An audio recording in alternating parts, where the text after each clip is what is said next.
for the fact that you're missing half of your team or 8 players off your roster. So it'd be nice when we get them all back. Boo, thanks for the time. We appreciate it. Yeah, you got it.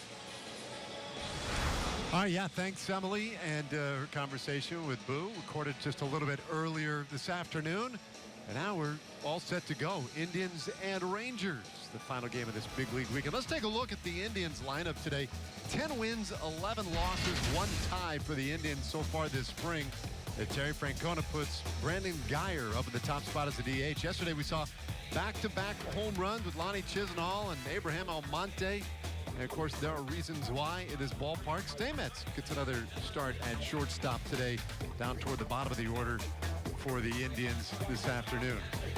You see the one left-handed hitter, but those 3 switch hitters will be batting left-handed, of course, against the right-hander Dylan G. So they might be thinking about trying to have some fun with that short wall as we take a look at Dylan G and his numbers from a year ago with the Kansas City Royals. And the one thing that does stick out, those 24 home runs were a career high for him, and it was only in 120 innings. So something to keep an eye on in this small ballpark today. But so far, so good. His spring training has been great. Yeah, this ends up his first start this spring, but his relief outings have been very good. He has very much put himself in the conversation for one of those final 2 spots of the rotation, and he gets us started off right this afternoon with strike 1 to Brandon Guyer. That was one thing I mentioned in the open. It's just a matter of whether or not there is a 5th spot in the rotation. This ball hit well, but to center field, and there's a lot of room out there for Cesar Puello, and Guyer's the first out of the ball game.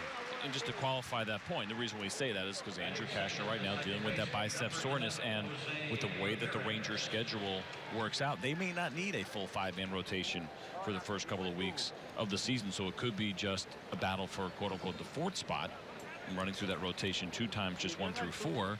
And then if Andrew Cashner is ready and on time, then he would certainly take that spot. So between A.J. Griffin, Dylan G, Mike Hochschild as well, all could be battling really maybe potentially just for 1 spot if all goes well for Andrew Cashner. Meanwhile, Jose Ramirez, one of the switch hitters you mentioned earlier, steps in batting second today, and you can see great numbers last year for Ramirez. Such a critical piece of the Indians' success last year, and a guy you would suspect would be right up at the top of their order this year. A guy like Francisco Lindor maybe batting second. A little tight that time, and it's 2-2 on Ramirez. We saw the pitch before that was the changeup, and for Dylan G, I'm sure he watched what A.J. Griffin did. You have somewhat similar right-handers where they're not going to overpower you with your fastball. We saw Jose Ramirez swinging through changeups and a breaking ball right there. First strikeout of the afternoon for Dylan G. That was a big part of the story yesterday. Watch is well located. We talked about 2 strikes and big swings, and Jose Ramirez, at least from the left-handed side of the plate as a left-handed hitter, maybe showing that he's a little bit susceptible to the off-speed pitches, especially with 2 strikes. You see the shift set up for Lonnie Chisenhall, left-handed hitter. Chisenhall homered yesterday, laughed about it as he homered, and laughed about it after the ball game as well.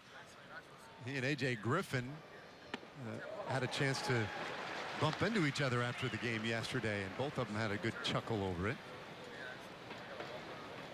1-1 the count on Chisenhall.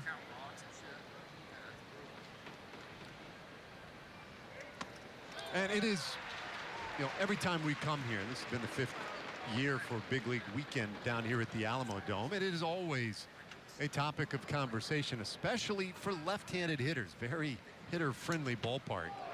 And Chisenhall can't hold off. 2 strikeouts in the first inning for Dylan G. Very nice start for him, an 11-pitch inning. Now the Rangers will get their hacks at Mike Clevenger when we return.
Real nice start for Dylan G. And now the Rangers will get things started. 7 wins, 13 losses, and a tie. Top of the order looks exactly like it did yesterday. Delano DeShields with 3 walks last night. Now has that on-base percentage at .400 for the spring. Steven LaRue starting behind the plate.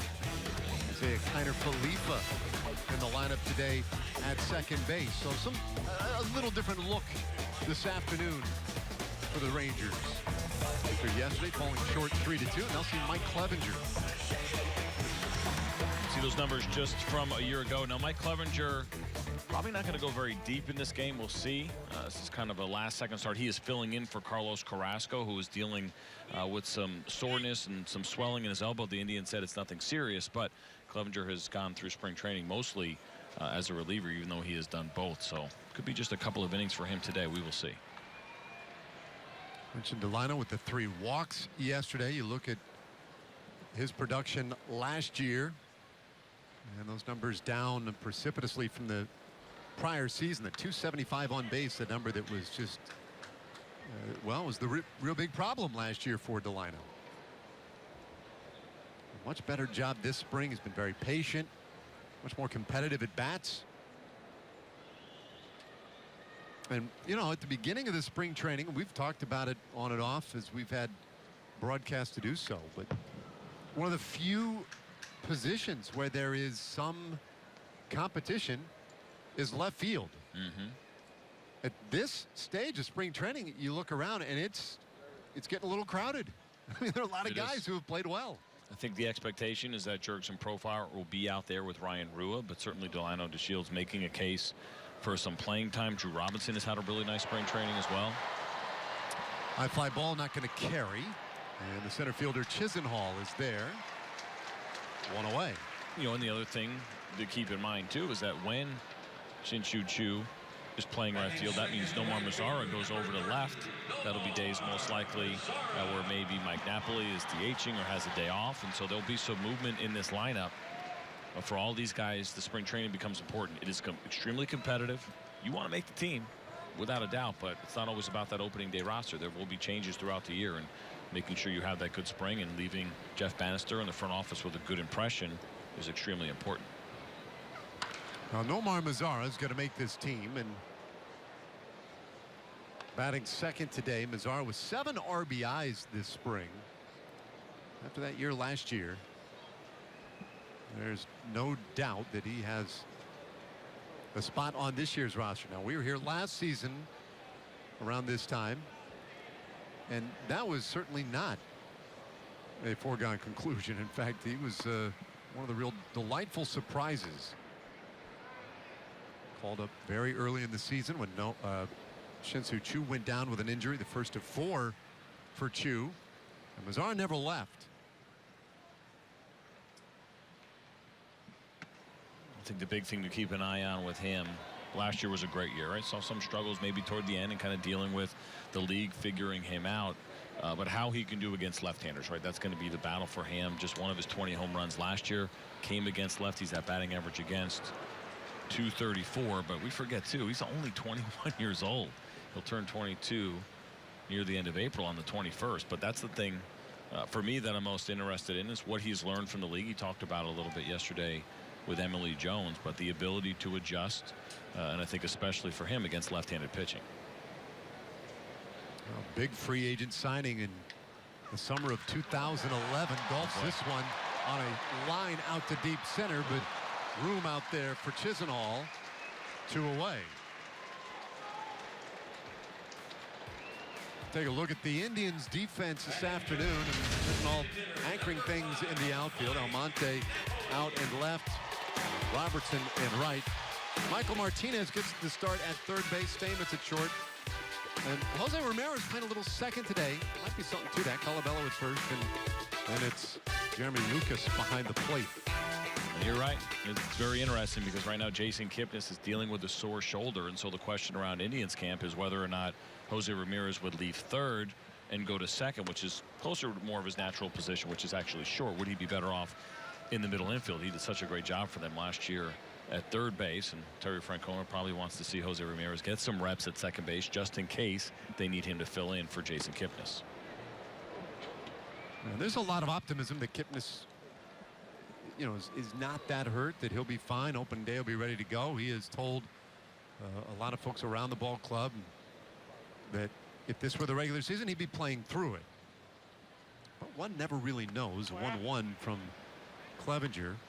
This is outside and an advantageous count here for Mike Napoli. The former Indian had such a big year last year with the eventual American League champions.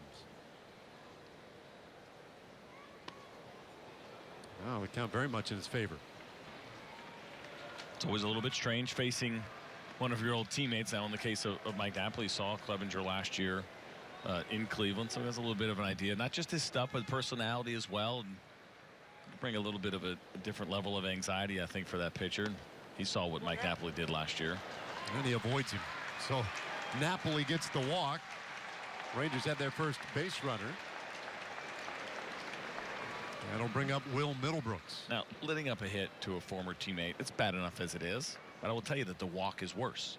Because not only, you get a hit off you, I beat you, but this is more, what are you scared of, right? I mean, Mike Napoli can now hold that over any of his former teammates. If you're going to pitch around me in a spring training game, dude, like, come on, man. That feels worse as a pitcher. Well, Clevenger now to Middlebrooks, and he's just having a little trouble finding the strike zone. Middlebrooks yesterday in that cleanup spot and went 0 for.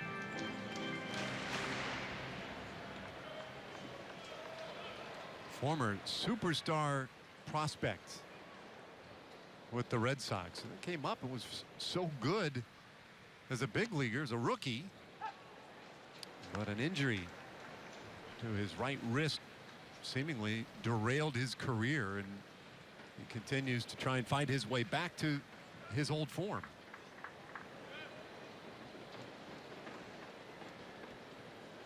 You can see he's always had good power. As ahead here, 2-1. I think depth is probably how the Rangers right now will look at Will Middlebrooks. There's not really that opportunity, I don't think, necessarily. We'll see how this thing all plays out. You never know with injuries, but as far as breaking camp with the big club, might be a little bit tough right now for him. But he's got experience, and you love having that kind of depth. I know he wants to be on an opening day roster and prefer to be on this one, but I think worst case scenario for the Rangers, we'll have some experience depth, which always gets tested over the course of a season. Steve Buechele, manager this weekend here in San Antonio. Jeff Bannister, the club skipper, back in surprise. Small lead at first for Napoli in the 2-2. Middlebrooks stays alive. Well, Will Middlebrooks, a Texan, born in Greenville, grew up in Texarkana, where his dad was a assistant baseball and football coach, and Will was a terrific high school athlete, both in football and baseball. Was going to go to Texas A&M. A lot of people said he's the type of guy who could have been a punter in the NFL, but couldn't turn up the opportunity with the Red Sox. Napoli going late on the ball in the dirt, and he is gunned down at second base for the final out of the inning. So Napoli trying to sneak one in there when no one's looking. But that'll do it for the Rangers in the first. Scoreless first gets us started this afternoon in San Antonio.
here yesterday. Another good gathering this afternoon. Big league weekend in San Antonio. And as we go to the second inning, our player profiles delivered by Soberides.org. And we look at Dylan G.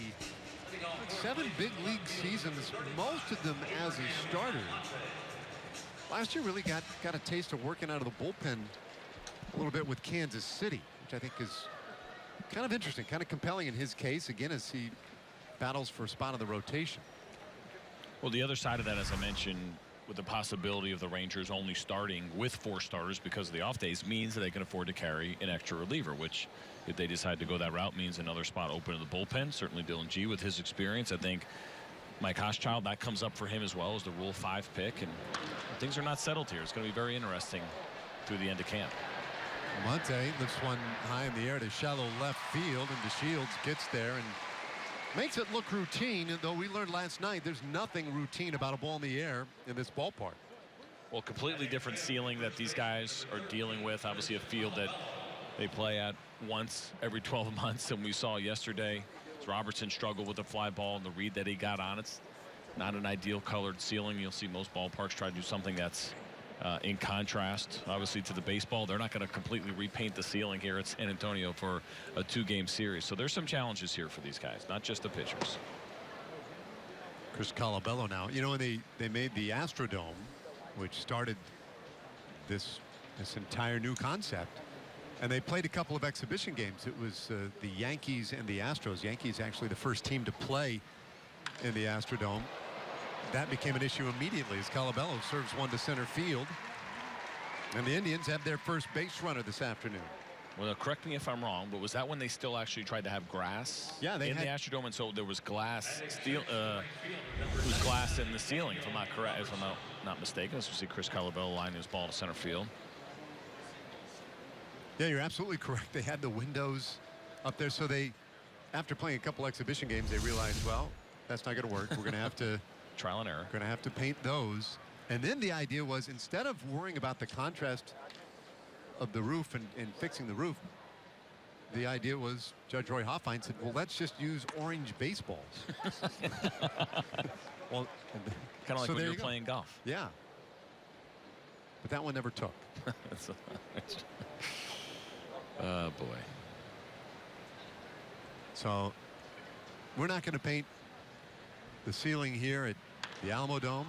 Maybe next year or a couple years from now, orange baseballs. This one well struck, left center, but DeShields again with great range out there, able to track that one down easily. 2 gone in the second inning, and a couple of fly balls hit to the absolute wrong side of the field. Bad aim. It's just. And there was some hang time there as well. It's a big gap here. We talk about right field and how short it is, but it's 350 down the line at left field. It says 415 at dead center. It certainly does look a lot bigger than that, but that means a pretty big gap as well in left center field. And we've seen some balls go out in batting practice, but you're going to have to get a hold of one. There's going to be no cheap home runs from center field to left in this ballpark. Well, Michael Martinez, one of the switch hitters for the Indians, batting left-handed here. Colabello on via the base hit. Martinez was in the lineup yesterday at second base, today at third, and a tapper left side of the infield, scooped up on a nice backhand, good throw, and in time, Doug Bernier with another really nice defensive play. It's a 7-pitch inning for Dylan G. Just nearby, the Alamo. No score.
I did not see Rangers captain out there at the Ranger Walk. Everyone apparently on the planet was there yesterday. But now Rangers captain. And he's been busy these past couple of days. Running around this ballpark, entertaining folks. Thanks, Jalapeno.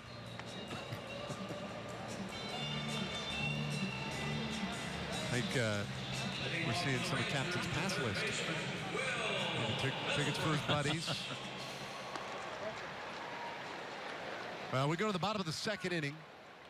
Scoreless so far today. Will Middlebrooks was at the plate, kind of an extended at bat, but Napoli gunned down, attempting a steal of second. Gives Middlebrooks a fresh count. I mentioned Clevenger's spring so far. It's been 4 games pitched, 2 starts. But he has not thrown more than 28 pitches. That's been the high for him so far. He went 2 1/3. Oh, excuse me, 2 innings has been his high with 27 pitches. So we'll see if you can stretch it out, keep that pitch count down, as you see him at 21 already. Yeah, he had to do a little work there in that first inning, and then you could argue that Napoli really let him off the hook. Might have gotten a little bit worse had he walked Middlebrooks, because the ball on which Napoli ran was ball 3. It would have been a full count. And if he puts Middlebrooks on at that point, then it gets to be a very laborious first inning. And we're seeing a little bit here as we start the second, a lot of what we saw at the end of the first. And Clevenger just struggling commanding that strike zone.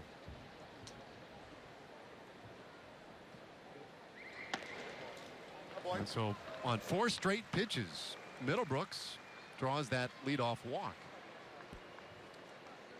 You could call it back-to-back walks, and we know this about Clevenger. He's got a good fastball, sits around 92 to 95. His 2-seam fastball also sits around the range. Doesn't throw it a ton. It's mostly 4-seam fastballs for him, and then it's the slider and the changeup that's kind of split up evenly for him. He's got a pretty good arm. Slider will sit 82 to 84. Pretty good complement to 92, 95, but it is all about strikeout and the walk rate for him. And so far in spring training, it's been 4 walks, not counting today's game, 4 walks in 4 1/3 to go with 7 strikeouts. That is going to equal high pitch counts every single time. Oh, Rush one past LaRue that time. Stephen LaRue. We saw LaRue come in late yesterday. Jose Trevino started the game behind the plate last night. We'll look at Middlebrooks. A lot of catchers, though, in the Rangers organization getting an extended look this spring training, because the top 2 are off at the WBC. And in fact, Jonathan Lucroy, the primary catcher, he's in a big ball game tonight. United States Dominican Republic later tonight in a winner advance, loser go home scenario. That's going to be a good one. Oh man.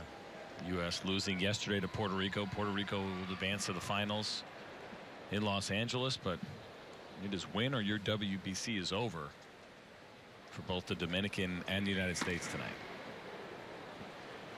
1-2 now on LaRue. Take a look at the Pool F standings. Puerto Rico, I mean, it was a hard stopper last night. United States making that rally in the 9th inning, got a couple of runs to make it a 1-run game, but couldn't get it done. Already with a win over the Dominican as well. So Puerto Rico, the Cinderella story in round 2 so far. Is this one inside? 2-2 on LaRue. Should be a good crowd tonight. A lot of pressure on these Americans who have not been able to win a WBC. It's been Japan who won the first 2, and then the Dominican in the last one. And we saw in Miami what a great atmosphere that was when these 2 teams met. And it really is amazing to see how well the teams have traveled from Venezuela, Puerto Rico, the Dominican. The turnout that they get here in the United States has been incredible. Clevenger's 2-2, and there's another 3-ball count for the right-hander. So a tough start for him.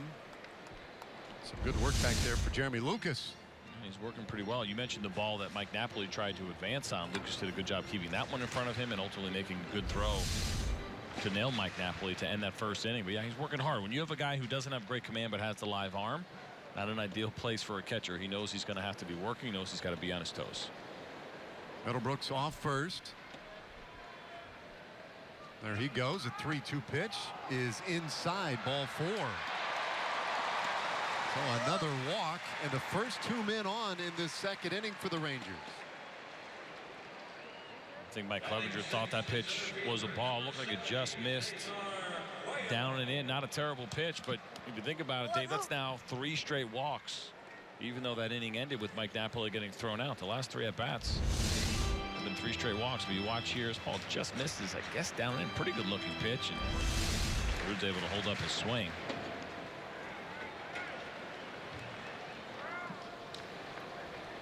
So now a big spot here. Cesar Puello with a chance with a runner in scoring position.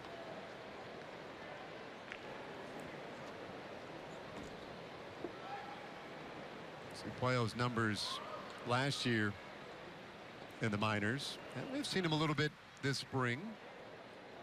Some opportunities to at least give the big league staff a look, and it's 1-1.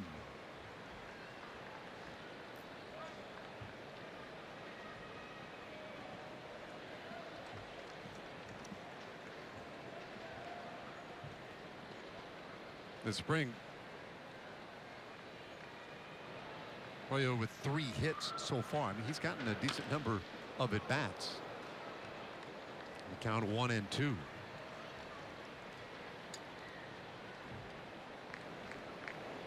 So this is the view from the right field foul area, right down by the pole. Give me an idea. Kind of sitting in the bullpen, give you a look of what the atmosphere is like here for those guys. You can see they can almost see, you can almost see left field from there.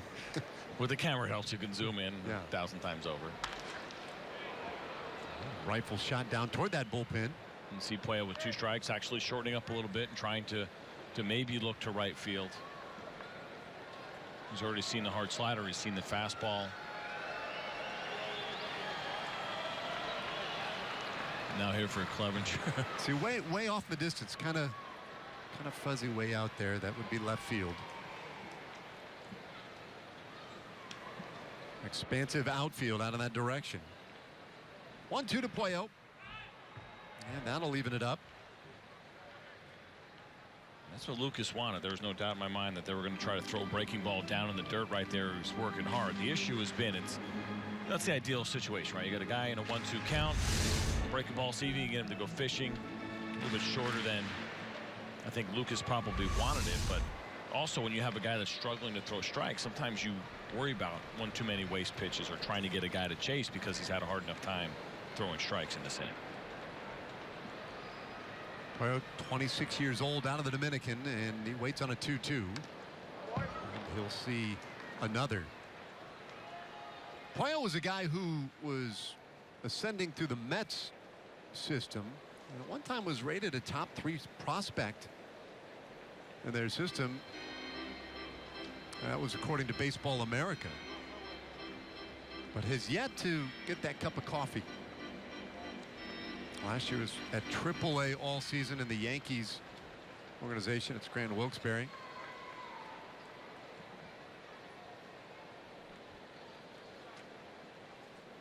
This is the 7th pitch of this at bat to Puello.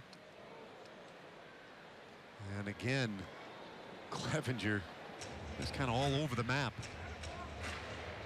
Clevenger, a guy who dominated last year at AAA. He was 11-1 last year at the AAA level. Had 3 different stints with the big club, including a pretty important one down the stretch. Made some starts, then worked out of the bullpen once he got a little comfortable at the big league level. Danger of walking 4 straight now. Puello goes after one, lifts it high in the air, out to right center, slicing away, and gone! Hail Caesar. He'll take it, Puello. You see, I love how close he is right now in front of Steven LaRue.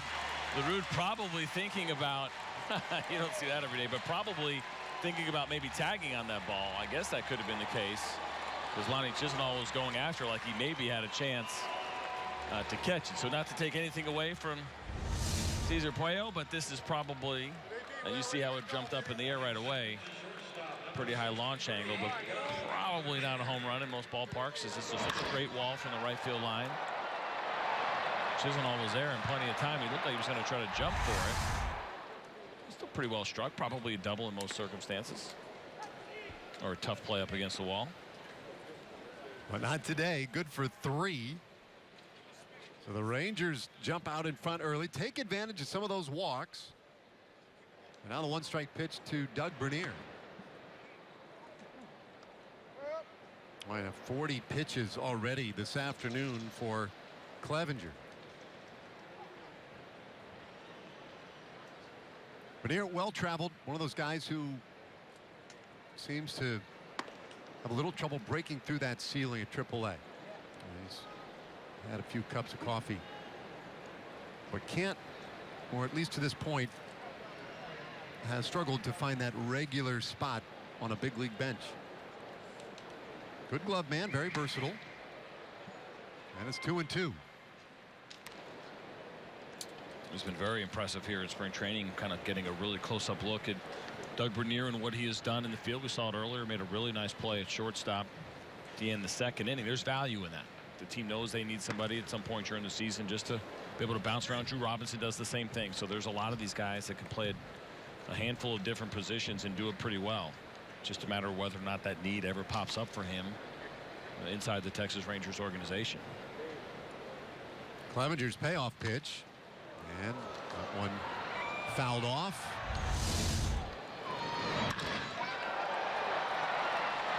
It was loud. It got up there a little bit. Squeaks it out.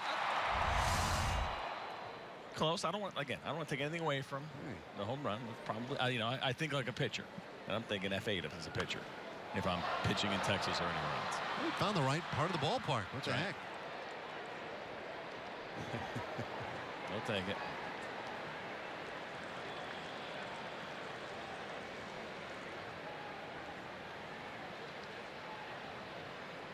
Or 25 pitches already this inning. Frank Clevenger is yet to record an out in this second. Well, look at it this way. He hasn't actually gotten a hitter out since Nomar Mazara. It was the second hitter of the game. It went a walk to Mike Napoli, but then he got thrown out trying to advance on a ball in the dirt. It's been 2 walks and a home run here in the second inning, so it has been a while. Well, they've got Kyle Crockett, a left-hander, beginning to loosen in their bullpen. So the idea was maybe Clevenger would give them 4 innings, stretch him out a little bit, but that opportunity may elude him today. 3-2. And Bernier works himself a walk. 4th walk issued by Clevenger.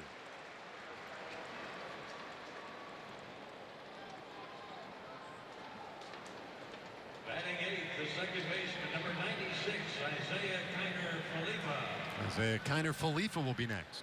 Yeah, there's Crockett. You ready? Steve Carsey in the background right there, former Yankee and Brave. Sure, a couple other teams. Now the AAA pitching coach here in the Cleveland Indians organization, former teammate of mine, as is Mickey Callaway, the big league pitching coach right there, as you see, talking to Mike Clevenger. So with Mickey back when the AAA affiliate for the Rangers was in Oklahoma City. Good guy. Good to see him doing so well here with the Indians. Well respected within that organization. He has done a nice job with this pitching staff. And there's their manager, Terry Francona, who helped headline the speaking portion of a dinner here Thursday night. Kickoff dinner for big league weekend. Now Clevenger comes right in there with strike 1 to Kiner-Falefa. You may not remember, Steve Carsey played a big role. If you remember that game that the New York Mets played the first game after 9/11 back in 2001, Mike Piazza hit the big home run. It was off of Steve Carsey. Right? Well, trivia for you there. Now, as a pitcher, becoming that piece of the trivia, not. No. Yeah. He's not happy about it, even though it's a really obviously big moment, I think, in our history, at least a small part that baseball was playing back in 2001. But no, it was a big home run at the time too. The Mets were making a run at the postseason against the Braves. 2-strike pitch, and he gets Kiner Falefa. So Clevenger records his first out of the second inning, and he does it via the strikeout, and that's going to do it for him. So there's too many pitches too quickly for him. 50 this afternoon, and so the Indians go to their bullpen already. Rangers leading it 3-0. New pitcher coming on in a moment.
On the strength of the Cesar Puello home run.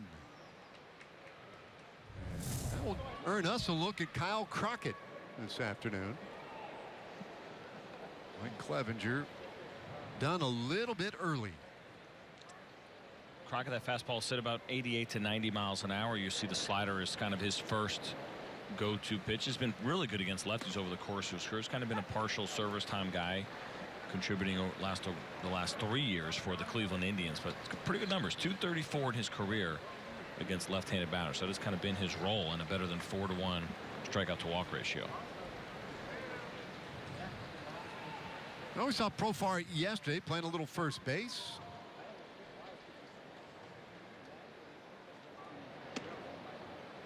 Did he hold off? They'll appeal. Yes, he did. That's Adrian Johnson, the umpire down at first. Travis Eggert, the minor league umpire, the man behind the dish today.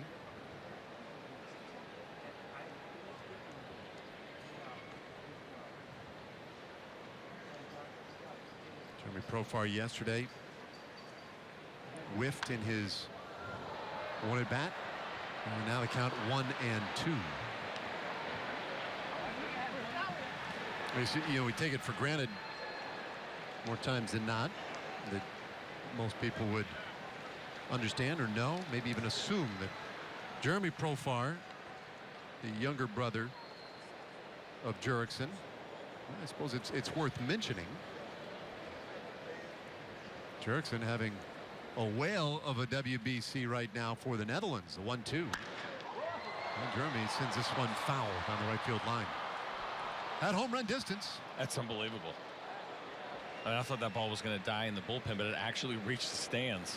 So many rows back. I mean, it didn't sound good at all, right? I don't think he scored that ball up. Ball carried really well in the right field. That sounds a little better there. We got good microphones here. Fox Sports Southwest, but yeah, that ball reached the stands. That's incredible.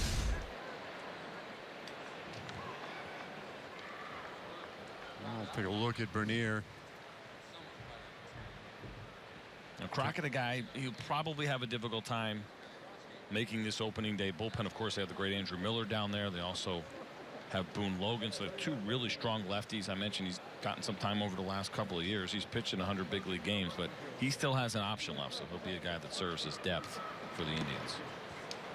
Profar chases one for strike 3. Back-to-back strikeouts in this second inning. But it turns the lineup over now to Delano DeShields.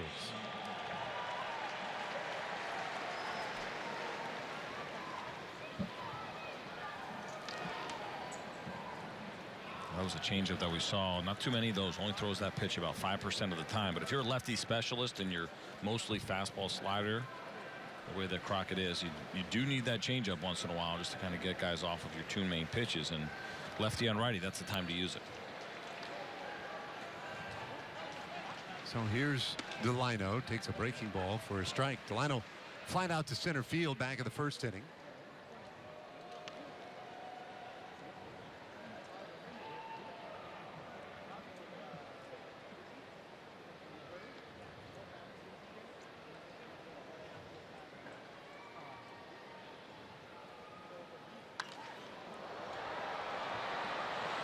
Just like that.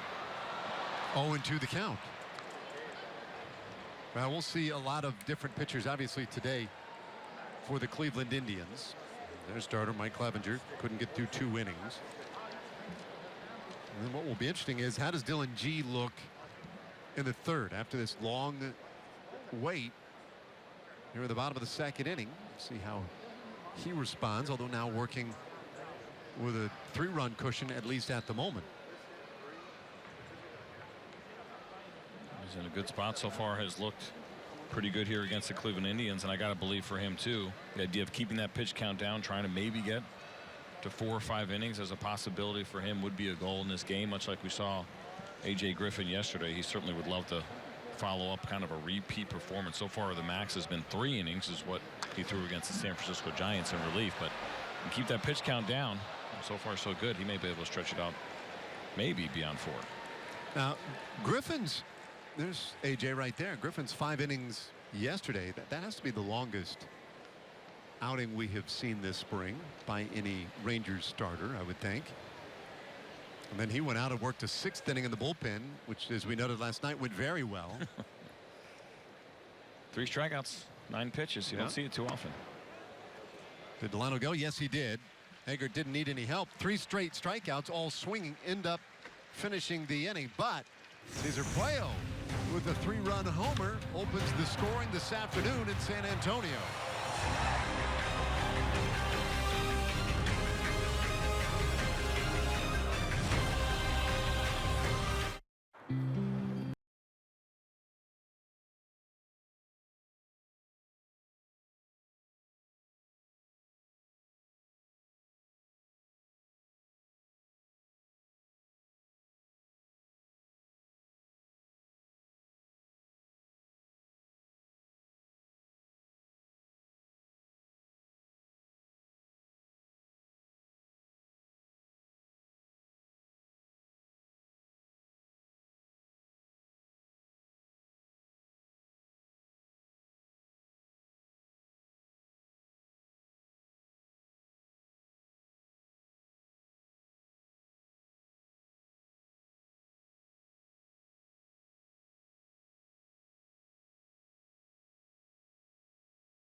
Just weeks away now from real baseball. And the regular season opening up at home. As we get going here in the third inning, 3-0. Rangers leading. Eric Stamets offering at the 1-0 and lifts this one high in the air, but to short right field. My, Mazzara is there. Well, we just mentioned the idea of trying to keep that pitch count down, and Dylan G will certainly be thrilled with the first pitch out, but I think it does speak to the ceiling here. The reads that are a little bit difficult for guys. Nomar Mazzara is a good outfielder. You saw this ball, and it was way up there, but watch his route right here. You see him kind of go deep, gets back to the track, realizes the ball was not hit nearly as hard as he originally thought, had to come back in and get it. Now, I think for a lot of these guys, that's your natural reaction, too. Any ball to right field, you know that wall's right there, and it's really close. You can almost try to find it pretty quickly, but the ball was a lot more shallow, I think, than Nomar originally thought. Well, not for nothing, but the second baseman can make the play on a ball right. 10 feet in front of the warning track. In fact, on that replay, I was noticing Kiner Falefa was out there right about at that distance. This one fouled back at the count 0-2 on Lucas. Kiner Falefa was probably 30 feet away from the warning track, and he had pulled up. At that point, he had realized, oh, yeah, Nomar's got it. We're good. It's interesting. You can take a kind of a strange approach here, just like we see at left field at Fenway, is that the outfielder can play a lot more shallow because anything over your head's a double or a home run, right? So you don't have to go back on too many balls. So you actually have a better opportunity to take away some singles by playing a little bit more shallow. Is kind of one way to look at it when you come to this ballpark, and for those couple of ballparks that have kind of the shorter walls, which as a pitcher you'll take that. You don't want to deal with the home run, but the idea of stealing what would be normally a line drive base hit is certainly something you take. 1-2 to Lucas, and boy, Dylan G just missed. I don't think he did. There's some groans from behind home plate on that one. I think Travis Eggert missed that. I don't think it was Dylan G that just missed. It was a good 1-2 pitch. So now the 2-2. And the breaking ball bounced to short. Bernier, very sure hands, and there are 2 away.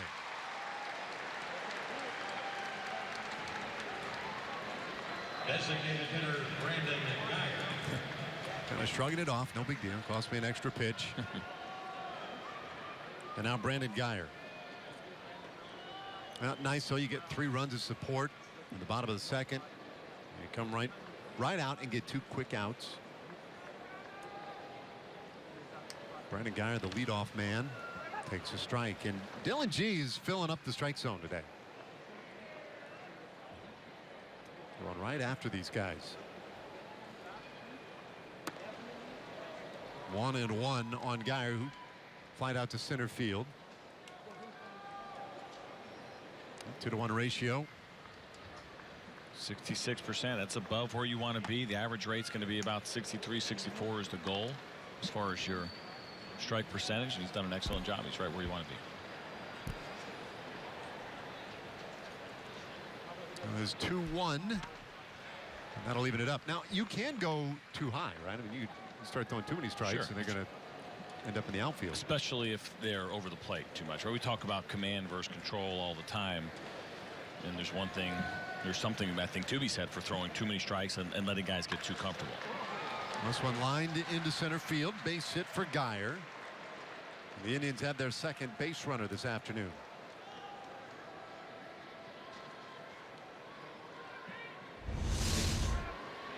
No harm, no foul. Ball left a little bit up. Dylan G was trying to go down and away, left the ball out over the plate. Brandon Guyer, a very good fastball hitter.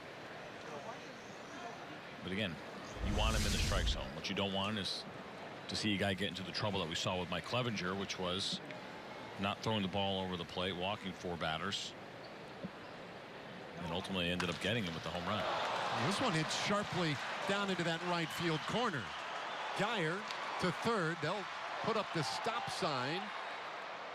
And Jose Ramirez with the double. Well, that's the Indians knocking on the door here. Looked like Profar had a shot at this ball. Was drilled to the right side. Pretty close to the glove. Jose Ramirez hit this ball extremely hard. Nomar Mazzara does a nice job of getting it in. But let's take a look. Again, trying to go away, ended up missing over the plate, even in a little bit. And we know, as we saw from earlier at bats, that Jose Ramirez has been trying to pull the ball and taking some pretty big swings. So that one plays right into his swing, the ball up and in. And Profar looked like he almost jumped at that ball, but it wasn't over his head. Strange reaction. Startled. Got there in a hurry. Here's Lonnie Chisenhall, left-handed batter. Struck out on the first. Be on your toes down there.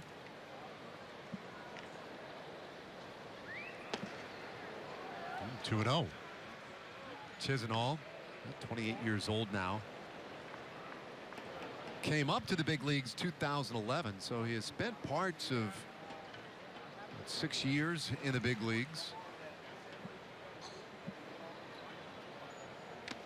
Chisenhall originally a third baseman, and he was struggling offensively and looked like he was maybe kind of getting close to a crossroads in his career, and a need came up a couple of years ago for the Indians in right field. And so they put him out there. He hadn't played since high school, and he took to the position right away, and they were very pleased with the defense that they were getting from him. He's in center field tonight, but so he's kind of extended things, and he certainly has given Terry Francona some options now ever since they put him in the outfield. He's done a very nice job for them defensively. Works the count to his favor here, 3-1. The first 3-ball count this afternoon for Dylan G. And the righty gets him to send this one out to left center. DeShields goes back, has room, and makes the play. Well struck, but DeShields there again, and the Indians leave 2 in scoring position after 2.5. 3-0 Rangers.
Welcome back to the Alamo Dome Big League weekend here in San Antonio. The Rangers on top of the Indians by a score of 3-0. I am here high atop, not too high atop actually, but down the right field line. We've talked about how short this right field porch is here at the Alamo Dome. It lists 272 down below me, but I think that's probably even a little bit generous. And we saw the performance of A.J. Griffin yesterday. Went 5 strong innings, 61 pitches, gave up just 3 hits. All 3 of those, however, were technically home runs here at the Alamo Dome, but any other ballpark, those probably wouldn't have been home runs. I talked to AJ, of course, after his start. He felt good about what he brought to the table yesterday, felt good about the way he pitched and even the results given the environment that he's in. Also talked to Anthony Iapoce today about those 3 home runs, asked him if any of those he thinks would have been home runs anywhere else. He said absolutely not any of them. I thought maybe one had a shot, but Post assured me that none of those are home runs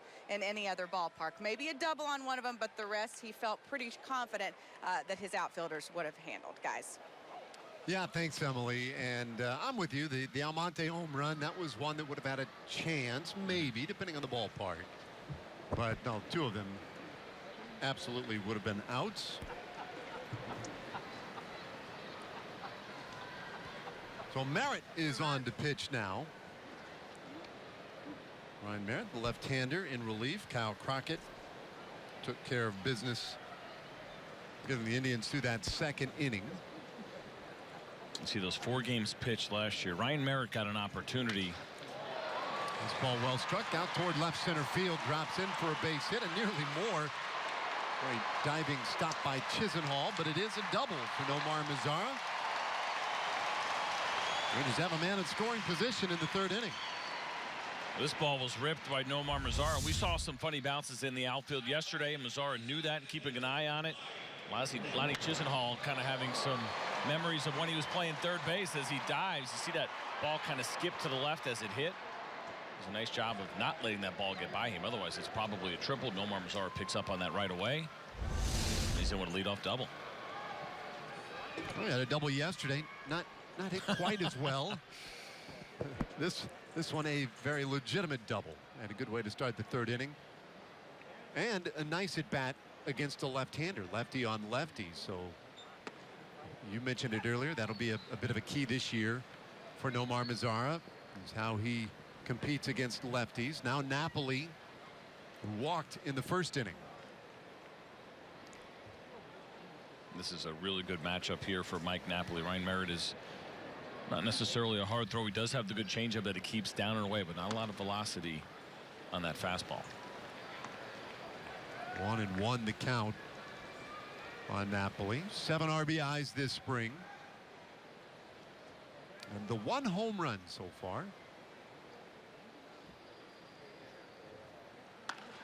Shoots this one the other way, but it slices up at the seats. Look out. That one got up there in a hurry.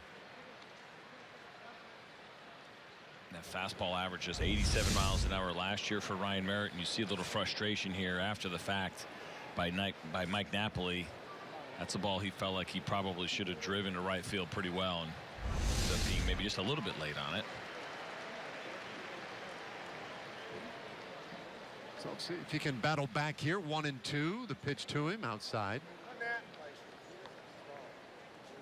Merritt with just those 4 big league games last year in his debut.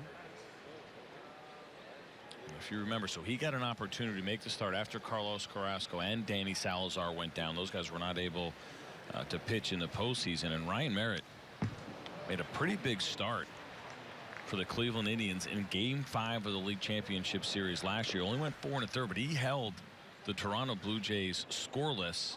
He allowed just 2 hits, didn't walk anybody. That is a heavily right-handed hitting lineup, and they were so desperate that Ryan Merritt was able to get a start despite the fact he only had 4 games pitched in the big leagues, despite the fact that that fastball was only about 87 miles an hour. He did a fantastic job for them a year ago. This one punched up the middle. Long throw on the way, and it's in time to get Napoli. Boy, Ramirez really had to cover some ground back behind second base. Mazara at third, but 1 away. Well, I feel like he didn't give up those 2 hits until he got into the 5th, right? I believe so. I think he had 4 hitless going. You just saw Toronto Blue Jays hitters just unbelievably frustrated by what they saw. There was complaints about the strikes. Those guys got great command. He stays out of the middle of the plate when he is on. That's what he does best, and he has to with the kind of stuff that he has. But he baffled those guys, and it was a huge game. A game that the Cleveland Indians went on to win by a score of 3-0. That's funny. In the media guide, Merritt lists his favorite road city as Toronto. As it probably should be. That was a pretty big moment in his early career, and one that I'm sure he'll never forget. His favorite road stadium, not surprisingly, Rogers Center. There's not too many pictures that say that either. Really tough place to pitch. He's either got a good sense of humor or somebody in the PR office does. That's nicely done. Here's the 1-0. And just misses to Will Middlebrooks. Will walked and scored in the second inning, but I feel like this is his 3rd at bat. kind of. So a lot of pitches against Mike Clevenger because of that full count that he had with a couple of foul balls, and then later the 4-pitch walk. And he'll take that one low. So 3-0. That's a good take right there. Ryan Merritt's game, when he does fall behind, is to try to get an over-anxious, over-aggressive right-handed hitter to try to take a big swing at a changeup. And that's what he did. He threw that changeup below the zone, trying to get Will Middlebrooks to chase, and Will does a nice job of laying off of it. I'm taking all the way here. 3-0. Man at third, Nomar Mazara. 1 out here in the 3rd inning. And there's Nomar. Had the double to lead off the inning.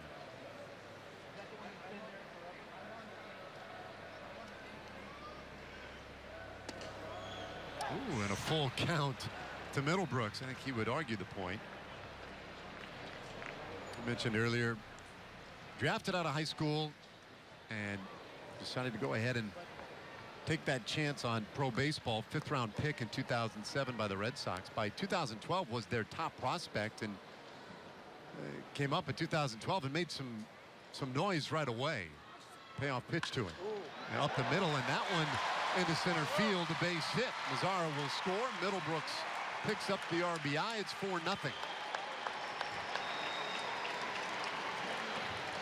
That's a quality at bat by Will Middlebrooks, and he really has put together a couple of quality at bats today. But against a soft tossing lefty in that full count, I mentioned it. What Ryan Merritt wants you to do is try to take a big swing so he can get that ground ball and get you out front. But instead, Will Middlebrooks keeps it short up the middle, takes advantage of the turf, scores that ground ball up, and gets himself an RBI single. So now he's out there for Steven LaRue. Just the 3rd hit of the day for the Rangers. But they have made them count.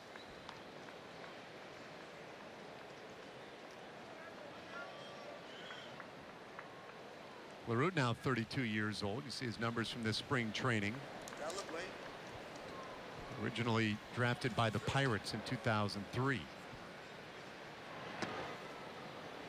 1-1 the count. LaRue set the high school record for home runs in Nevada. Broke the record previously held by Matt Williams, longtime big leaguer. Went nearly 400 in his career. 2-1 the count. It turns out when his parents moved to Carson City, they lived in a duplex with Matt Williams' family. Really? They were the other family. Now, a wide separation in age between LaRue and Matt Williams. They didn't really know one another, but he ended up breaking his record. This one smashed down to 3rd. Martinez to 2nd for 1, and the relay in time for the inning-ending double play. But Rangers pick up another run, and they have the 4-0 lead as we go to the 4th. This is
Nobody sees sports quite the way Colin Cowherd and Jason Whitlock do. The brains to know and the guts to say. Catch Colin and Jason as they team up for FS1's daily sports talk show, Speak for Yourself.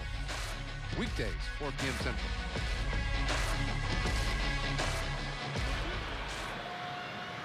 Dylan G, 3 scoreless so far this afternoon. He's allowed a total of 3 hits, and he'll deal with the heart of the order for the Indians here. They're 4, 5, and 6 hitters this afternoon. Big league weekend in San Antonio. Yesterday, the Indians won 3-2.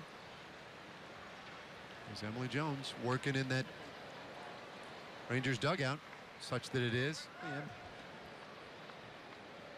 Dave Raymond with C.J. Nikowski upstairs, and Dylan G up and away from ball 1 to Abraham Almonte. Almonte 0 for 1, flied out to left field in the 2nd inning. It's this one sharply. into right center, right into that power alley.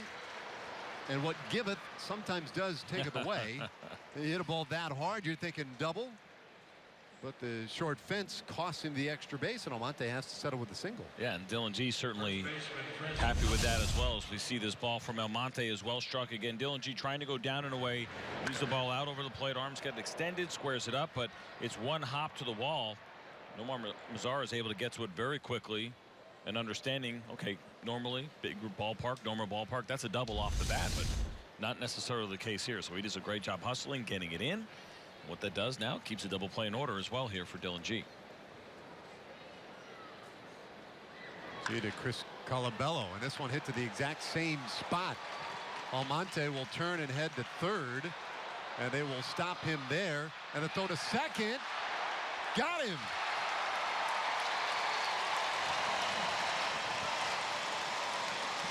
That's a great job by the Texas Rangers, and in the outfield as we'll get a chance to take a peek at this, but being on top of it, I mean, Nomar Mazara just saw what happened. Chris Colabello just saw what happened. You mentioned this is almost exact. One hop to the wall. Actually ends up being Puello that picks it up and makes a great throw. But it's the hustle. Really good job as well as far as getting the tag down and holding the tag there, as we see so often now, which becomes so important, right? Because of instant replay, guys do that now more than ever, but the ball just beat Colabello there. So good job all the way around by the Texas Rangers defense. Well, I think even though he risked it and was thrown out, you could even give Colabello some credit. I thought that was a pretty good slide. He tried to swim around the tag, and we've seen guys pull that off, but he couldn't quite get there. So Almonte is at third, and it's a 2-0 count on Daniel Robertson. Now, last inning, the Indians, let's see, they left Brandon Guyer at third and Jose Ramirez at second, so they left two in scoring position. G's had his back up against the wall just a little bit. This soft flare gets through, base hit. So now the Indians are on the board. Puello able to wrestle that one and get it back into the infield and hold Robinson to the RBI single. But 3 straight hits to start this 4th inning for the Indians. And that was the first one, unfortunately, for Dylan G that wasn't hit hard. Robertson does a nice job getting that ball into the outfield. As you see, that ball goes up and in a little bit, doesn't quite get the barrel on it, but gets enough. Great effort as well and try to catch that ball.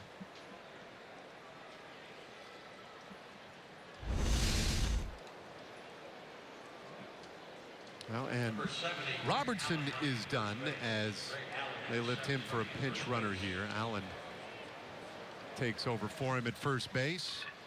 And we saw this last night, although we waited until the late innings yesterday to start throwing all the new players in there. Greg Allen will get some legitimate time in today's game. There's Michael Martinez, 0 for 1. And what you're seeing now too here for the Cleveland Indians is second time around the lineup, first time through those first 9 hitters. Just 1 base hit. It was the single by Colabello, and so they go 1 for 9. Second time through so far now. Those Cleveland Indians hitters are 3 for 6, or excuse me, 5 for 6. Second time through the order.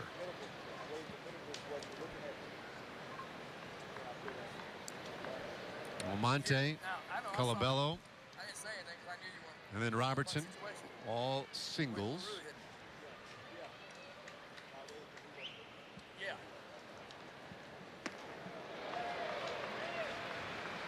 Good change up there from Dylan G. It's Michael Martinez way out in front. Alan Webster getting ready out of the bullpen.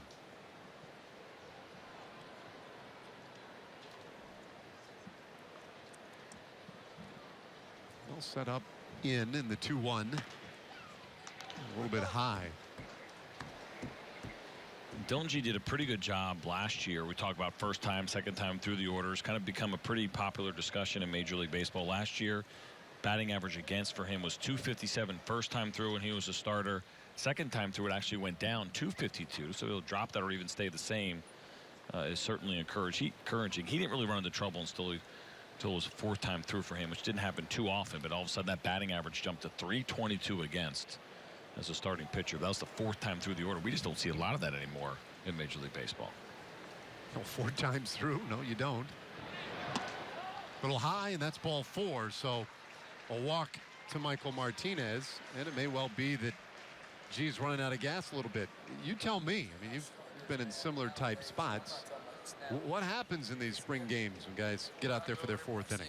Well, I mean, I think at this point for Dylan G, I don't think it's fatigue necessarily, but we are seeing him miss some spots, and we pick it up on these replays, right? He's trying to go down and in, ball sits out over the middle of the plate. So I don't think it's necessarily fatigue as it is just a little bit of inconsistency on location. I think if he hits his spots, his stuff is still sharp enough and plenty good to keep it off the barrel, to get the weak contact. That's usually the name of his game. He's kind of a slightly below average strikeout rate.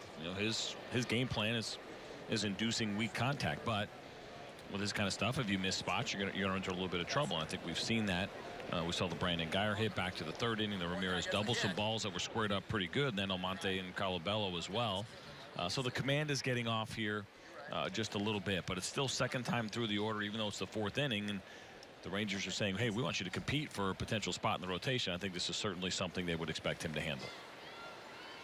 So Brad Holman with a word for him out there on the mound. And now the next pitch, a wild pitch that allows Allen to advance from 2nd to 3rd base. Martinez holds first. Looked like this might have been a slider in the dirt as we watch it. Yep, sure was.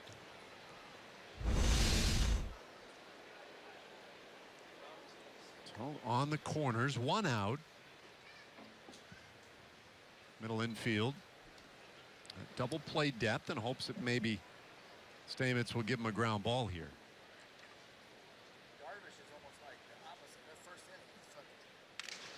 And there is a ground ball, but Middlebrooks bobbles it, and everybody's safe. It's a 4-2 game. Well, Will might have been thinking, getting a little bit ahead of himself on that one. Did look like he rushed it a little bit, and he had a decision to make because it's 1st and 3rd situation. So as this ball is hit and the runner goes, he's probably thinking about trying to cut the runoff at home. As the runner, or Allen, actually went on contact. Just trying to rush it a little bit. Unfortunately, misplays it. I don't think they had any chance of trying to turn a 5-4-3 double play to end the inning. I think it was going to be about cutting that runoff at home. And unfortunately, Will Middlebrooks unable to handle that ground ball. So an error on Middlebrooks. Martinez 2nd, Stamets at 1st. And Jeremy Lucas takes strike 1. And this turns into one of these situations now. What the Rangers want to see from Dylan G is, can he stop the bleeding, right? A couple things went wrong, a couple of hard hit balls to start off the inning. Then it was a weak hit, a walk, and now an error. And you got to be careful. Staying away from the big inning is so extremely important in the game. And they would love to see him be able to somehow find a way to get out of this one. Well, he's just loaded him up. Too tight to Jeremy Lucas, plunks him. And that'll turn the lineup over. Designated hitter Brandon Guyer. Well, now McCain begins to loosen. So Shane McCain. Saw Alan Webster out there. What happens is Alan Webster is going to come in for a clean inning at some point. That's the idea for him. So as this inning continues to get messy, you start looking at the extras like Shane McCain to come in and clean it up. The just-in-case guys, you usually get the most difficult situations, runners on base or extra innings, whatever it may be, with a little bit more pressure. But at the same time, for a guy like McCain, you're happy to be here, get an opportunity to pitch in front of most of the, or a good portion of the big league staff, face maybe a couple of big league hitters. Certainly could be a great opportunity. Do it in this environment. Certainly not something you're going to see at the minor league level, this kind of crowd. 1-0 to Guyer, a little low. So G had that very high ratio of strikes to balls earlier. It was a 2-to-1 ratio for a bit. That has turned on him here in the 4th inning. No longer jumping ahead. And LaRue wants a moment.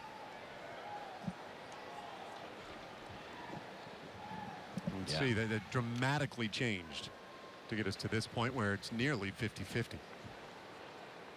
Runners everywhere, and it's 3-0 to Geyer.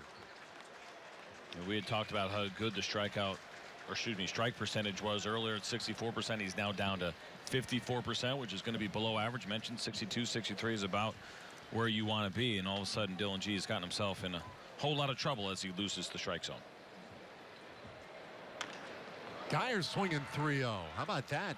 Bases loaded. So if you're going to do it in spring training, right? Get comfortable. You see him as he's been a guy who's been comfortable over the course of his career with the bases loaded, but why not? And I know you say, well, you got a guy maybe struggling to throw strikes. Would it be ideal to give him the opportunity to walk the run in? Sure. In a big league game during the regular season, absolutely. Spring training, why not? Let it fly. 20th pitch of the inning almost hit Geyer in the head. So that walks home a run and makes it a 1-run game. And that will be it for Dylan G. And wheels just kind of came off there at the end for Dylan. Still responsible for 3 base runners out there. Steve Buechele out to get the baseball. We'll bring in the new pitcher when we come back.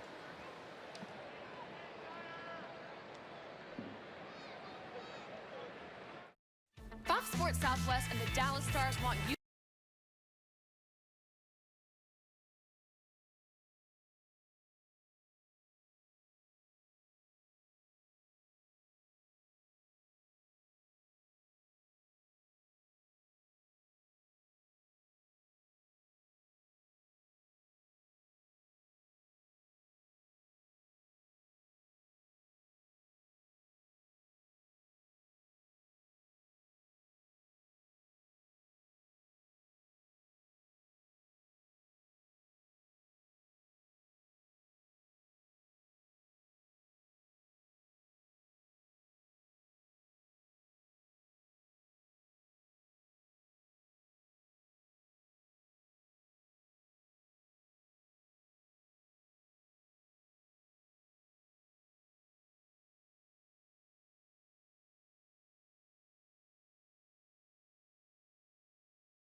Game now, bases loaded, 3 runs already across. Shane McCain, the left-hander, has come on in relief here for Dylan G.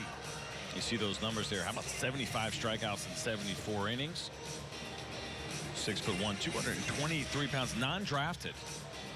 Signed out of Troy University back in 2014, and incredibly thinking about guys that don't get drafted. A lefty that can put together that many strikeouts. Now, he was 24 years old, playing in Able, so maybe a little bit older for that level. But throughout his career, struck out better than 10 per 9 innings, and the walk rate's been under 3. Those are good numbers across the board, and very good numbers for a lefty who went undrafted a couple of years ago.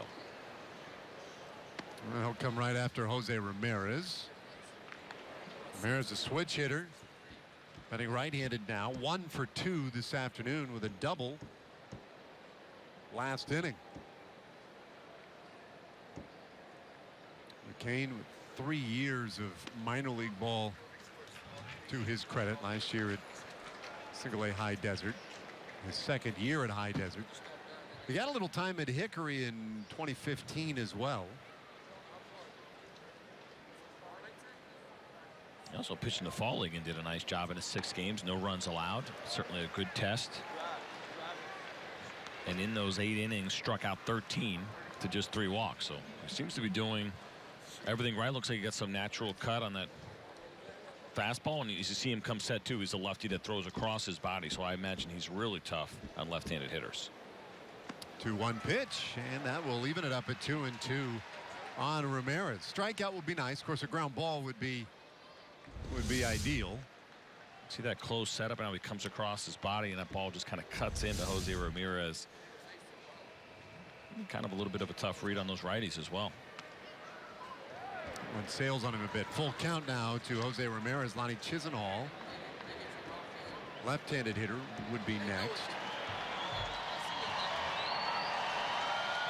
Well, Indians had battled back in this. It was a 4-0 Rangers lead before the beginning of this fourth. And this one popped up. First base side. Profar is over, has room, and he made the catch. And alertly up quickly to make sure that Stamets unable to tag and come in from third. Well, first of all, it's a long run for Profar. You think about how much foul territory we have here in the Alamo Dome. We've mentioned it already, how difficult the ceiling can be here, and so he's tracking this ball and he's going a long way. He knows he's getting close to that wall, trying to think about that while focusing on the baseball. He does a good job of keeping that concentration and making a really nice play. Yeah, that's a difficult play in a lot of ballparks. Much more difficult here. And now Lonnie Chisenhall, lefty on lefty.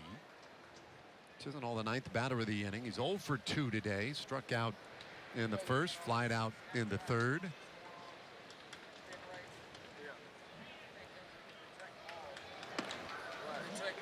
You see that crossfire almost kind of reminds you, for people that remember, Jimmy Key, the left-hander, right through across his body big time. Jake Arrieta does it from the right side as a right-handed pitcher. It's not the traditional way that you're taught to pitch, but it can be very effective if it can work for you. It's a little Jake Diekman in him. Yeah, the issue and the reason you don't see a lot of people doing it is because it is tough to be consistent in those situations coming across your body. You have a little bit smaller margin for error with your arm slot and your release point. If you can repeat it, it can be very effective. Look at the pop out of Ramirez, and now they had a Chisenhall 1 and 2. And he gets him swinging. A strikeout ends the threat in the 4th inning. Indians leave them loaded. They do get 3 runs. They make it a 1-run game. Cesar Puello leading off the bottom of the 4th for the Rangers.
Game got interesting here in the last half inning.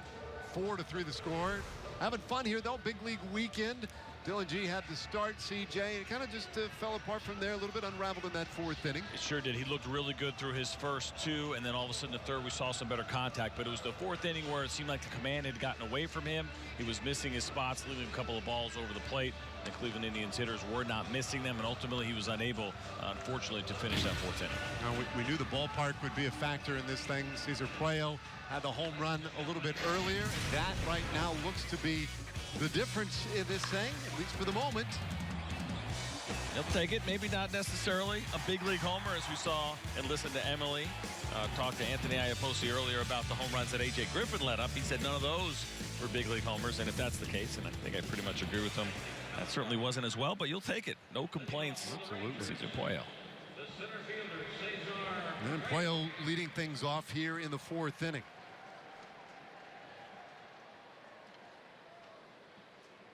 Pads his numbers a little bit. That was a 3-run shot in the 2nd.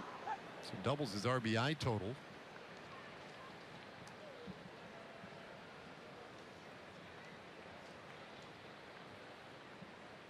Ryan Merritt is out there again in a nice breaking ball. Too much for Puello to handle. 0-2. Slow curveball there. That one not quite as slow as the A.J. Griffin or Yu Darvish slow curveball, but usually that pitch hits around 73 miles an hour for him. And this one skips up there. Ryan Merritt is kind of a refreshing guy, I think, to watch pitch. You see what's going on at the major league level right now, and these fastballs, especially the ones that are coming out of bullpens, are incredible. But even some of these starting pitchers like Noah Syndergaard, the velocities that they're able to maintain so deep in games, and then you get a lefty who's just crafty, sitting at 87, kind of mixing and matching with his off-speed pitches, and completely different look as he gets Puello here on a changeup. Actually ended up being probably in a better location. They were looking kind of more middle down. The ball finished away. That's probably where I would have intentionally tried to throw that pitch against Puello. So he takes care of Puello to start the fourth, and now Doug Bernier. Bernier walked in the second inning. The second inning was the one that got away from Mike Clevenger. I mean, he just could not throw a strike, and the ones that he did got hit hard.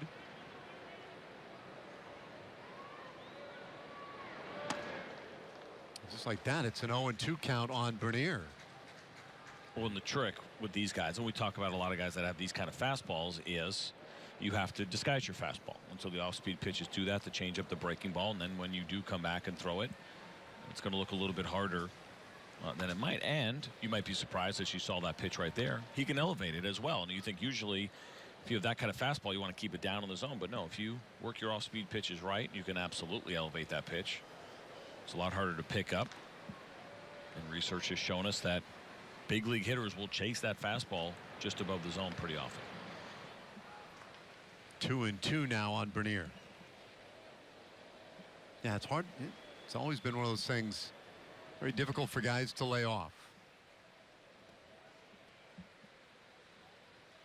Bernier now 36 years old. He has been up in the big leagues for portions of 4 different seasons. And he takes strike 3, so back-to-back punch-outs for Ryan Merritt. Fox Sports Supports, proud to team up with the National Alliance on Mental Illness and their commitment to improving the lives of families and those living with mental illness. Learn more about how to be stigma-free and visit foxsportssupports.com. So Ryan Merritt trying to get that shutdown inning, if you will, after his team plated 3 runs in the top of the 4th. Kiner Falefa with a pop-up over the first base side, and big Willie Mo Pena there to make the play. Whoa, welcome back, Willie Mo. You saw him last night. That's a surprise appearance. 1-run game.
Rangers.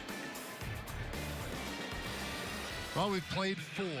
Rangers lead by a run, and now as we go to the 5th inning, new pitcher for the Rangers, Alan Webster, on in relief. Now pitching for the Rangers, number 55, Alan Webster. Alan Webster, number 55. Webster becomes the 3rd pitcher of the afternoon. You see his numbers last year in Korea. Yeah, and Alan Webster, of course, spent about parts of 3 seasons at the major league level. And he's done it with a couple of different clubs. So last year, pitching for the Samsung Lions of the KBO. Spent a couple of years. Spent actually 2 years with 3 different teams. There's only 8 teams over there in Korea, but Samsung was not one of them for me. There are only 8 teams. That's it, only 8. And so you just play one another over and over again? Over and over and over Wow. again, yeah. It's Hey, like Groundhog Day. And what's the typical series? How many games? I think it's traditional, 3. Okay. They spread it out a little bit more. They take more off days because they start same time as the big league season, and unless anything has changed, I take it back. There's 9 teams there now. They've added at least 1 since I left, so I take that back. I think there's at least 9. It might even be 10 now, so apologies. Because I was there. I was last there in 2010. They have since added the KT Wiz and the NC Dinos. I know you're big fans of both of those clubs. So they're actually up to 10 now. But yeah, you play in a lot of the teams, same, over and over again. But it's a 144 game season, is what it used to be. Annyeonghaseyo. Annyeonghaseyo. That's right. Good job, Benny. Which means hello or hi, just kind of the typical greeting in Korea. There's a big phrase you have to learn. I learned very quickly when I got over there. When you go into a shopping mall or a store, people are pretty relentless. Salesmen are pretty relentless in Korea. And it doesn't matter. As long as American as they come, as you see a strikeout, they still would come up to talk to me in Korean. Couldn't understand a word they were saying. But I learned to say, you see the strikeout here, Alan Webster going below the zone against El Monte with a good changeup. But I learned to say I cannot speak Korean in Korean. But I think I got too good at saying it that they didn't believe me. Oh, no. Yeah. Hangul Mamoteo. Oh. Hangul Mamoteo. I don't speak Korean. They just keep going right at me. And I'm like, Hangul Mamoteo. Hangul Mamoteo. So how much did you buy? I came out of there with some of those suction cups you see the guys using, and foot massager I didn't need, but yeah, they got me. But I loved it. People ask all the time about playing Japan, playing in Korea. What a great experience. I'm sure Alan Webster probably enjoyed it as well. It's a good opportunity, and good to see him back here too. I think that's the one thing with a lot of guys is they'll go over. He's only 27 years old, so he went over when he was 26, which is certainly plenty of time left in his career. Some guys go over more toward near the end of their career, facing the guy, of course, who played in Japan, Willie Mo Pena.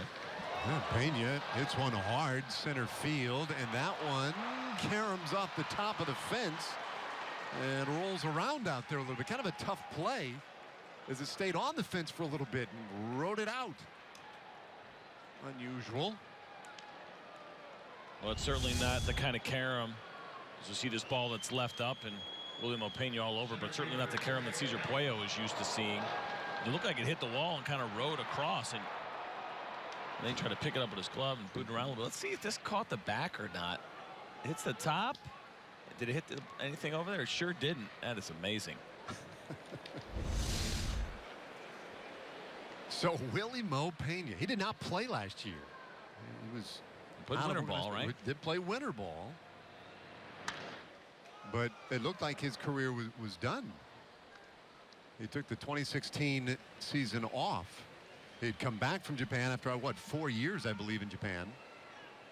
Well, he's now 35 years old, so you're absolutely right. A difficult thing to do as a hitter to come back that late. But yeah, he spent 2 years in SoftBank, a year with Oryx, a year with the Rakuten Golden Eagles, which is the team that Masahiro Tanaka played for. And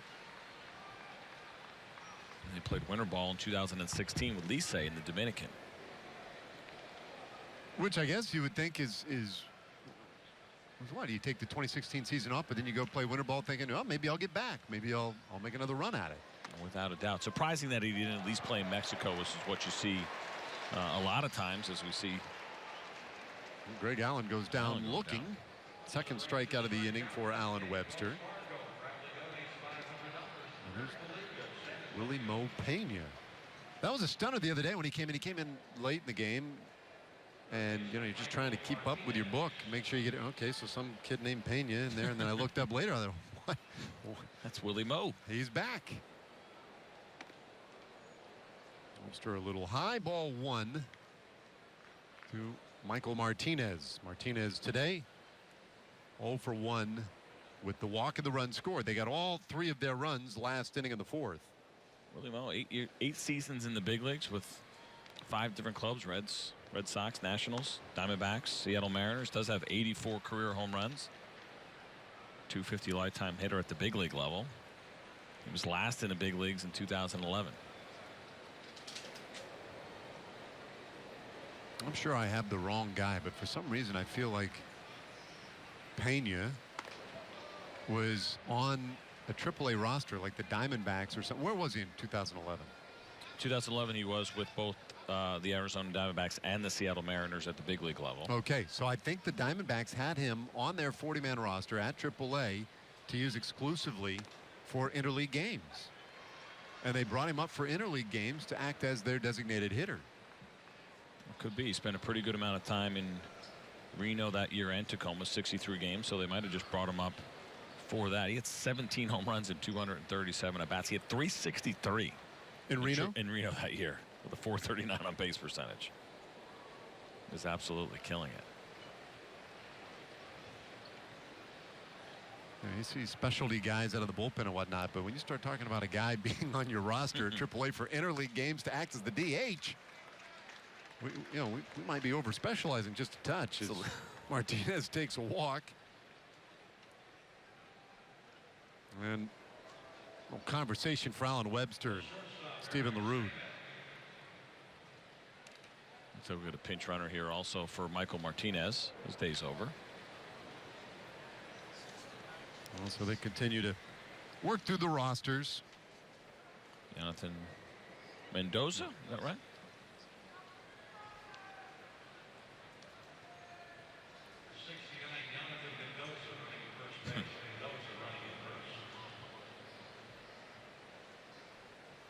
So 2 men out there now for the Indians. We're only in the 5th inning of this one.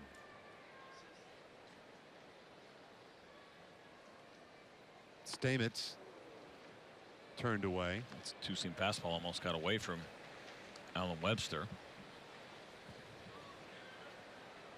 Well, yesterday we saw pretty much any pitcher in the game right in the zone. And I forget what the number was. Swing and a miss. That one sneaks away from LaRue, and everybody will advance. So now they're 2nd and 3rd with 2 out. Yesterday, I can't remember what the final tally was in strikeouts. Let's see, there were 9, 18, 23, I believe, in the game yesterday. 23 strikeouts and 3 walks, which were all to Delino DeShields. Well, the chance here, we got 10 strikeouts so far today.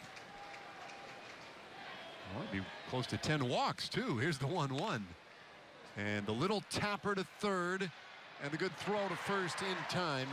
Josh Morgan, who'd come in to play defense at third base, takes care of business, and the Indians lead 2 more. We're halfway there this afternoon. Rangers by 1.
Rangers leading the Indians by a score, or I just told you the score. Big league weekend here at the Alamo Dome, joined now by Mike Napoli, DH today, going up against your former team. 2 weeks now to go in the season, Nap. What are you trying to do to get ready for the regular season? Well, I mean, at this point, you try to really ramp it up, and early in spring, you try to get your swing back, get your mechanics back, and then now it's just trying to play the game, compete, and do what I'm going to do during the year. So it's that time to ramp it up and get it going. For you to come, to Big League Weekend, why is it, it's not something that, bigger name guys who have been around for a long time necessarily have to come to? Why do you choose to come? Well, I mean, spring's so long this year, just to kind of switch it up, do something a little different, get on the road and have a regular day. You get to come here, have BP, take your ground balls. You're not in Arizona at 95 degrees and doing all the fundamental stuff. So I just wanted to kind of get away and I heard it was pretty cool to see the dimensions here and be a part of this. One of the fun things about sitting next to you after you're done playing is listening to the younger guys ask you questions. A lot of questions about your bat, what you do, what you swung in the minor leagues, when you started swinging, which bat. What's that like for you to be a sounding board for these younger players? It's fun because I remember being a young kid doing the same thing. So it's nice for me to be able to give back and, just give any kind of information that I've learned through the years.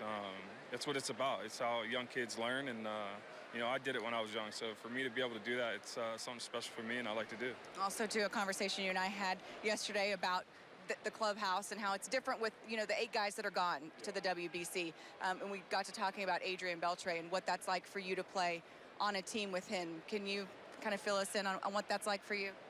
It's pretty special. I know I've been in the league for a while, but I still look up to him. He's a true professional. The way he goes about his business is it's unbelievable. So I learn to this day, and to be able to watch him and how he prepares and the type of person he is, it's it just bleeds to everyone else. It's something fun to be a part of, and I'm looking forward to see him chase 3,000 hits, and it's gonna be fun for us. I mean, it's where it starts. It's with him. Everyone looks up to him. He has a hold on all of us of how we are in the clubhouse and the things that we do, and so we're never out of line, and we just do the right things when he's around, and it's fun. Nat, thanks for the time. We appreciate it. Good luck the rest of the way. Good luck in the regular season. We'll send it back now to you guys. All right, thanks, Emily. Jeremy Profar with the fly out. Let's take a look at the active hit leaders in Major League Baseball. Ichiro got to that 3,000 plateau. Adrian Beltre just 58 away once we get started on opening day.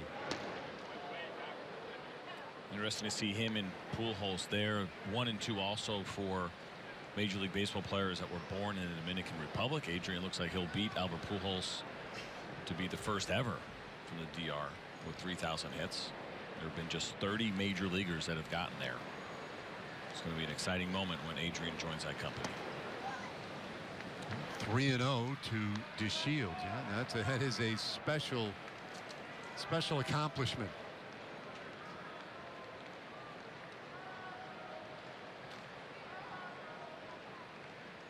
DeShields 0 for 2 today, but draws another walk, just as he did yesterday 3 times. So he is on now with 1 out in this 5th inning.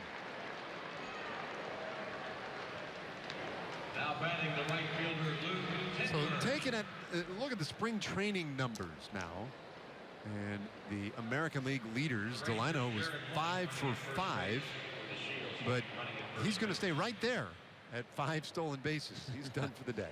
Well, I think certainly interesting to see him running the bases well. We've talked about it a bunch and what a difference kind of a year makes in how he has been so far this year, the shape that he's come and everything that's going along with Delino DeShields. But you saw Gerard Dyson on that list, and this will be something that Rangers players and fans will be keeping a close eye on this year, because he's anticipated and expected to be a guy that will lead off for the Seattle Mariners, a team that we will see a bunch this year.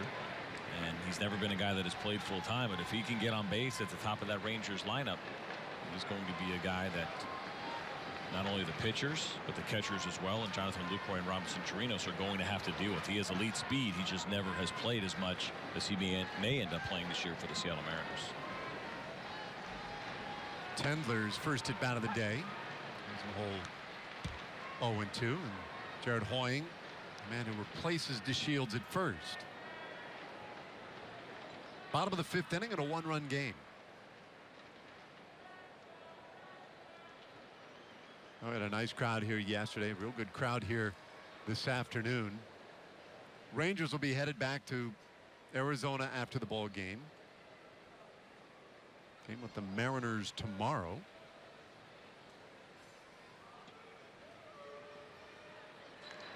And they'll keep an eye on Hoying over at first. In fact, tomorrow's game against the Mariners, Eddie Gamboa is going to get the start. And Gamboa, a guy who is still kind of in the mix as well, as a guy to make the roster, maybe as a starter, long reliever. And Hoying got caught off the bag. Looked like he thought about going to second base when that ball skipped to the plate and then just hung himself out. It goes 2-3. No, unfortunately, a bad read here for Jared Hoying. And you want to be aggressive in spring training, but you see this ball here in the dirt, but it's a good job and well blocked. It didn't go very far at all, so I'm not exactly sure what he thought he saw. Lucas right up, makes a perfect throw. Oh, 1-2, and that's strike 3 looking. Tendler is the final out of the inning, so very quiet bottom of the 5th for the Rangers. Still a 1-run game.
Parking and a food and beverage package as well. Go to TexasRangers.com/suites or call 972-RANGERS for more details on how to reserve a suite.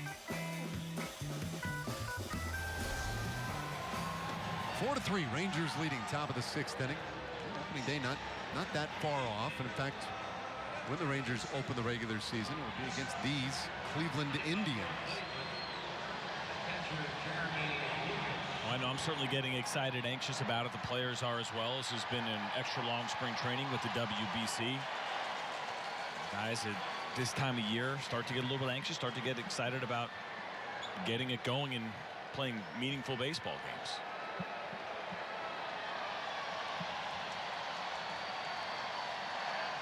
Well, Jeremy Lucas will lead things off here in the 6th inning for the Indians, a 9th place hitter. Many changes out in the field for the Rangers. Tight. 2-0 on Lucas, who was hit by a pitch in the 4th inning. 0 for 1 today.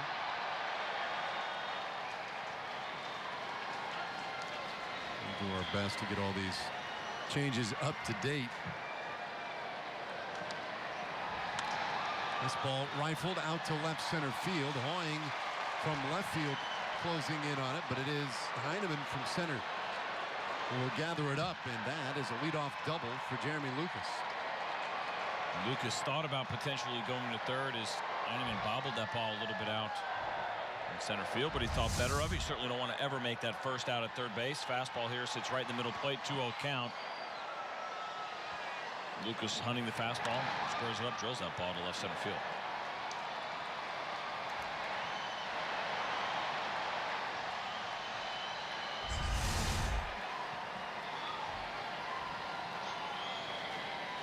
So now back up to the top of the order. Paulino getting his first at bat of the day.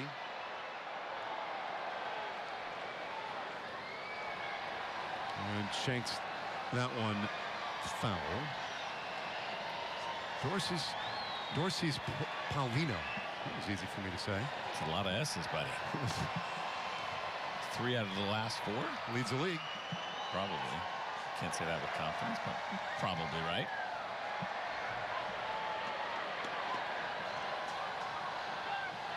First we've seen of him in this 2-game series this weekend. Couldn't quite hold off that time. There's a pretty steady wave making its way around the Alamo Dome right now. It's a little bit of a point of contention for some baseball fans. Where are you? Like or dislike? No thanks. Really? Yeah. A little surprised. Thought I was on board. I didn't know you didn't like to have fun. Bouncer up the middle, and Paulino has a base hit around third base. Lucas, he'll score, and we've got a tie game.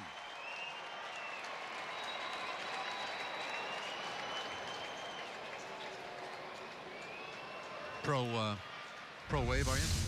Pro fun. Good job here. It's a kind of a hanging break ball that sits in the middle of the plate. Nice job keeping that ball up the middle in a big situation. So here's why. Go ahead. Kind of either I can go neither here nor there. I can go neither here nor there on the wave. Okay. The last major league game I went to last year as a fan with my youngest 9-year-old, thrilled that the wave was happening and to be a part of it. He was, or you were? He was. Oh, okay. So I said, yeah, why not for the kids? Sure. Let them have some fun. No harm, no foul is the way I kind of look at it. Okay, you know. I mean, obviously, listen, we haven't seen an official attendance. What do you think we're looking at today? 25?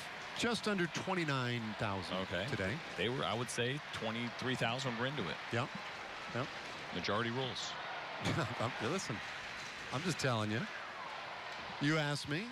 I'm telling you, it's not my flavor. Yeah, you're a little bit of an elitist. I get it. I don't even know that it has anything to do with that. Little double play. Nicely turned. Marte there at shortstop says, "The heck with it. I'll do it myself. You guys enjoy the wave." 6-3. So he doesn't need the rest of them to participate. He does a really nice job. You're better off, of course, taking that ball. It's one step, times it perfect, makes a nice throw. That's a big double play in a situation. A couple of runners on here, 2 hits early. A little bit of a rally as the Indians tie it. So nice job by Webster. So now Todd Isaacs.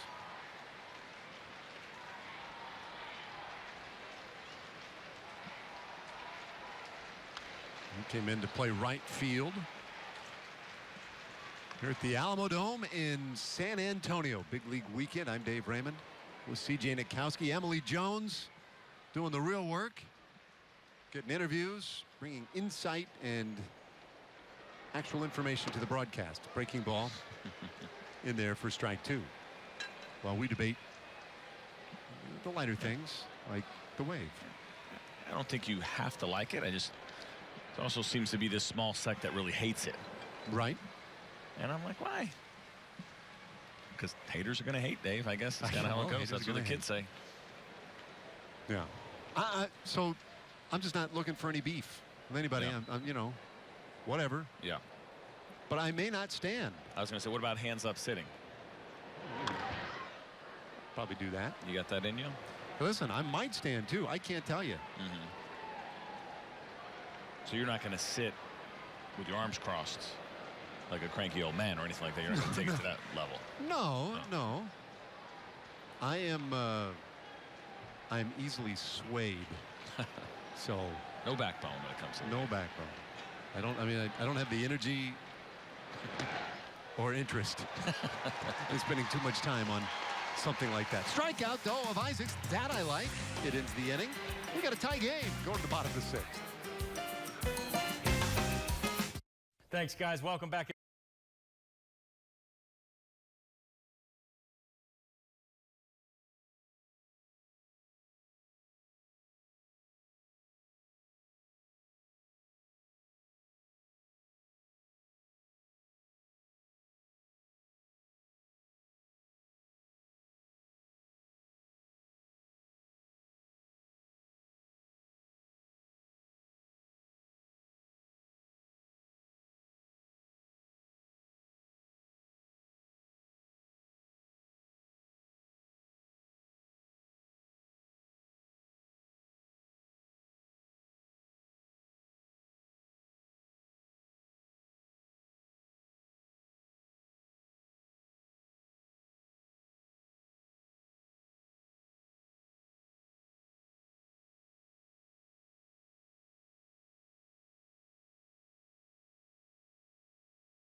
It's a tie game. Heart of the order coming up at the bottom of the 6th inning. Tomorrow, we're right back at it again. Eddie Gamboa will have the start against the Seattle Mariners. And we will have that game for you on TXA 21. 3 o'clock start tomorrow. Gamboa kind of working his way into the conversation as a potential as we prepare to break camp in a couple of weeks. And thrust into this spot because of the news of Chichi Gonzalez yesterday with a partially torn UCL that has him on the shelf for what appears to be a minimum of roughly 3 months. And so Gamboa, who was going to pitch in this series, has ended up just enjoying 2 days in San Antonio. Instead, we'll have his start tomorrow. Narveson on to pitch for the Indians. Chris Narveson, a left-hander. And he is the 4th pitcher this afternoon for Cleveland after Ryan Merritt gave them 2 in relief. And Matt Lipka batting for the first time today. Lifts the first pitch foul.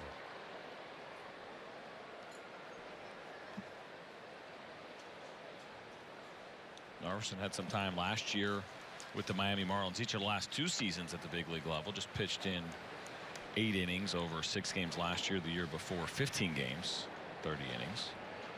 Even a couple of starts in there, but you remember him from the Milwaukee Brewers back 2010 2011 when he was a regular member of that rotation. See the numbers there for Matt Lipka.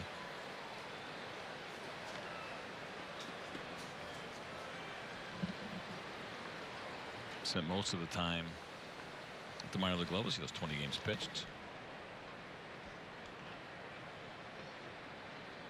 35 years old. Oh, they'll square the count at 2-2 on Lipka. I think you saw Lipka's eyes get really big on that fastball. Mentioned it, right? We talked about it earlier. Those high fastballs looking pretty good, especially in this ballpark. You're trying to get the ball in the air, especially the opposite field. Got him again. We're chasing. And a strikeout starts the bottom of the 6th inning. Now we're talking about Eddie Gamboa getting the start tomorrow and maybe finding his way into the conversation. Andrew Cashner not going to be ready for opening day. Neither is Tyson Ross. Ross is going to be much deeper than that, probably into May. Griffin, very good yesterday. Dylan G struggled a bit today. Hochschild had a rough outing yesterday. Don't be fooled either. You see those A.J. Griffin numbers in the higher and run. I mean, he is now on a run of 9 straight shutout innings, and he seems to be dialed in and locked in. And I think the Rangers want to see that from him for the rest of spring training. But for me, he's the leading candidate, and we're looking at that as 2 spots that we've mentioned earlier in the broadcast. It may only be 1 spot because if Andrew Cashner only needs a little bit more time, the way that Ranger schedule is set up, very well could be where they only need 4 starters 2 times through the rotation because of the off days. And then if Andrew Cashner is ready, then they'll be able to use him as everybody else is making their 3rd start. It would actually be his 1st. So this will be interesting to see how the Rangers ultimately play it and set this roster. Morgan with a pop-up near first, hit the scoreboard and took an advantageous angle. Well, Narveson ended up trying to catch that ball. It hit the scoreboard. Yeah. Pena, without a doubt. Pena had a beat on it. That should have been a routine fly ball to first base. Now, they play the rules here, if I'm not mistaken, the same way that they play them that they used to do in the old Astrodome. If it's in fair territory, you play it off a speaker, and you see that hit the scoreboard and bounce backwards. Narveson is coming in. Here we go over here. But he's like, where is it? Right there. No, I mean, God, I want my pitcher to catch that ball. We talk about pitchers all the time not being maybe such great athletes. There was an opportunity for Narveson to kind of change the narrative, and unfortunately he contributed to it instead. Well, and Josh Morgan using a little guile to get on base. That's a lot of people wouldn't think of doing it that way, but that was pretty clever. He used the scoreboard and got himself a base hit. Now here's Stephen LaRue. But not 9 consecutive scoreless or shutout innings for. No? How did I miss that? Because he gave it 3 home runs. Oh, yesterday. that's right. They're 9 very good. 9 innings. good. Excuse me. How did I forget that? It was only not even 24 hours ago. Well, and it was sort of like shutout because they should have been, they would have been likely outs. Yeah. Not even remotely close to being shut out because it was 3 runs. Excuse me for that. But I think it was more, we didn't see walks from him. The quality of the off-speed pitches, the secondary pitches were really good. The fastball command was really good. And I think that's what they take away. And as Emily reported earlier, and listening to Anthony Iapoce, the hitting coach of the Rangers, talk about saying, I don't think any of those home runs were homers. We think maybe one of them would have been, but whatever. We'll never really know. The point being is he's been locked in, and he's throwing the ball well. And Willie Mopena standing at first base over there looks humongous. He's a big man. Standing next to Lipka. No, we got a pinch runner now. No, that's Josh Morgan. Josh Morgan, excuse me. And Lipka, of course, struck out. We're getting to that time in the scorebook. The 1-2, little bit in. 2 balls, 2 strikes on Stephen LaRue, who's walked and bounced into a double play. A 4-4 game. Rangers got 3 runs on a Cesar Puello home run in the 2nd inning. Added a run in the 3rd. They got ahead 4-0, but the Indians have chipped away at it. 2-2 to LaRue, and that could well be 2. The turn, good, and it's a 6-4-3 double play. So we go to the 7th inning this afternoon in San Antonio, still locked up at 4.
The Alamo Dome here in San Antonio, Texas, as you see a score of 4-4 here in the top of the 7th inning between the Cleveland Indians and the Texas Rangers. And fans, every weekday morning, Skip Bayless and Shannon Sharp go head-to-head on the day's hottest sports topics. Undisputed with Skip and Shannon weekdays from 8:30 a.m.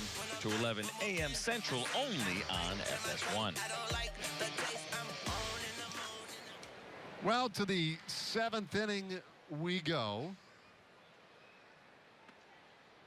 And the first pitch from Webster. Buried near the plate for a ball, and Jose Trevino on to do the catching. Taylor Murphy, his first at bat of the afternoon for the Indians. And it's 1-1. A really good run of that two-seam fastball from Alan Webster. Strength of his, the opportunity to get those ground balls. That's the pitch you do it with right there. Now Dylan G went 3 1/3. And then McCain got him out of that 4th inning. Webster has handled things since then. We've seen that this weekend. Some good long relief for the Rangers. Yesterday it was Tyler Wagner who went 3 scoreless in relief of A.J. Griffin. 2-2 now, the count to Murphy.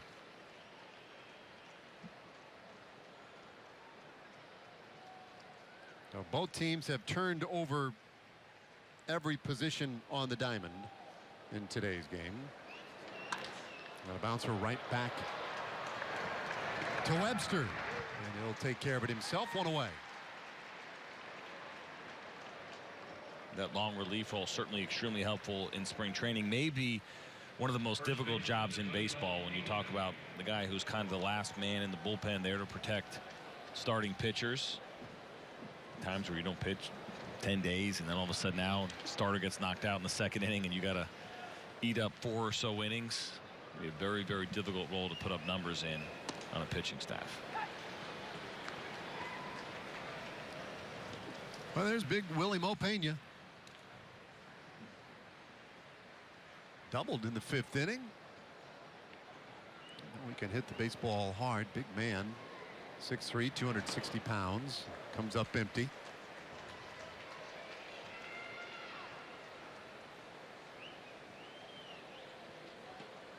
Signed not that long ago. I mean, it was just a month and a half ago that he was signed to a minor league deal by the Indians and brought to camp. Not real clear what the intent is or where they may ultimately think they can use him. I think it's most likely going to be something like depth at the AAA level. Certainly in a position, I got to believe, where he could still put up some numbers if they end up being short or need a DH for some reason. He certainly could fill in a pinch. He goes down looking, 2 away in the 7th inning.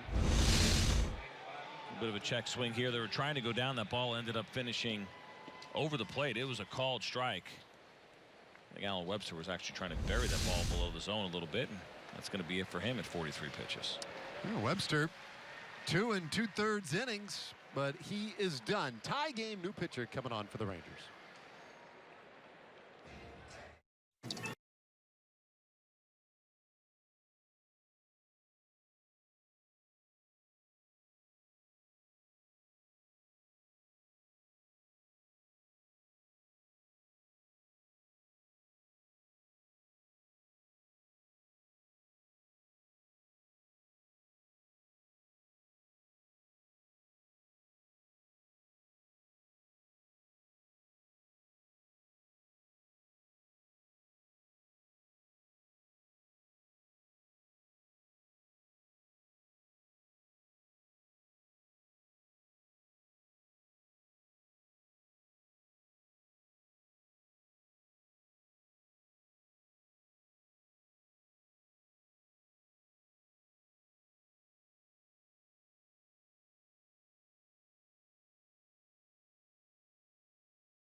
Seasons to get your season ticket plan today. Well, Back to action here in the 7th inning. Bases empty, 2 gone. Brady Dragmeyer is the 4th pitcher of the afternoon for the Rangers. I think it's a ground ball. The 2nd pitch he delivers right on top of it. Mendez, and the inning is over. So they'll stand and stretch in San Antonio. We're in a 4-4 tie.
At the Alamo Dome, big league weekend here in San Antonio, joined now by Delino DeShields and Nomar Mazara, bringing some energy to our interview. Delino, I know you came into this spring training extremely motivated. Where did that come from?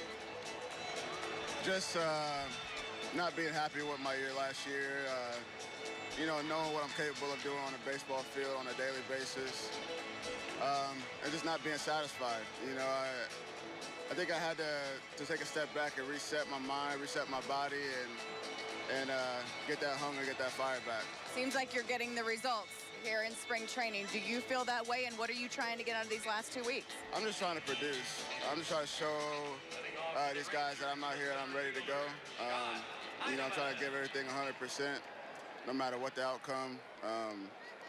You know, one of the things that, you know, I think is important playing baseball and playing every single day is to not really get caught up on numbers. You know, for me, it's just a feeling. When I'm producing, I know. When I get on base and I'm scoring runs, I know. So, you know, that's all I really care about, because at the end of the day, we put more runs up on the other team, we win ball games. So that's kind of been my focus, and, you know, the numbers will be there, and if not, then okay, but, you know, in my mind, I just want to have that feeling of producing. How much can you or do you draw from 2015?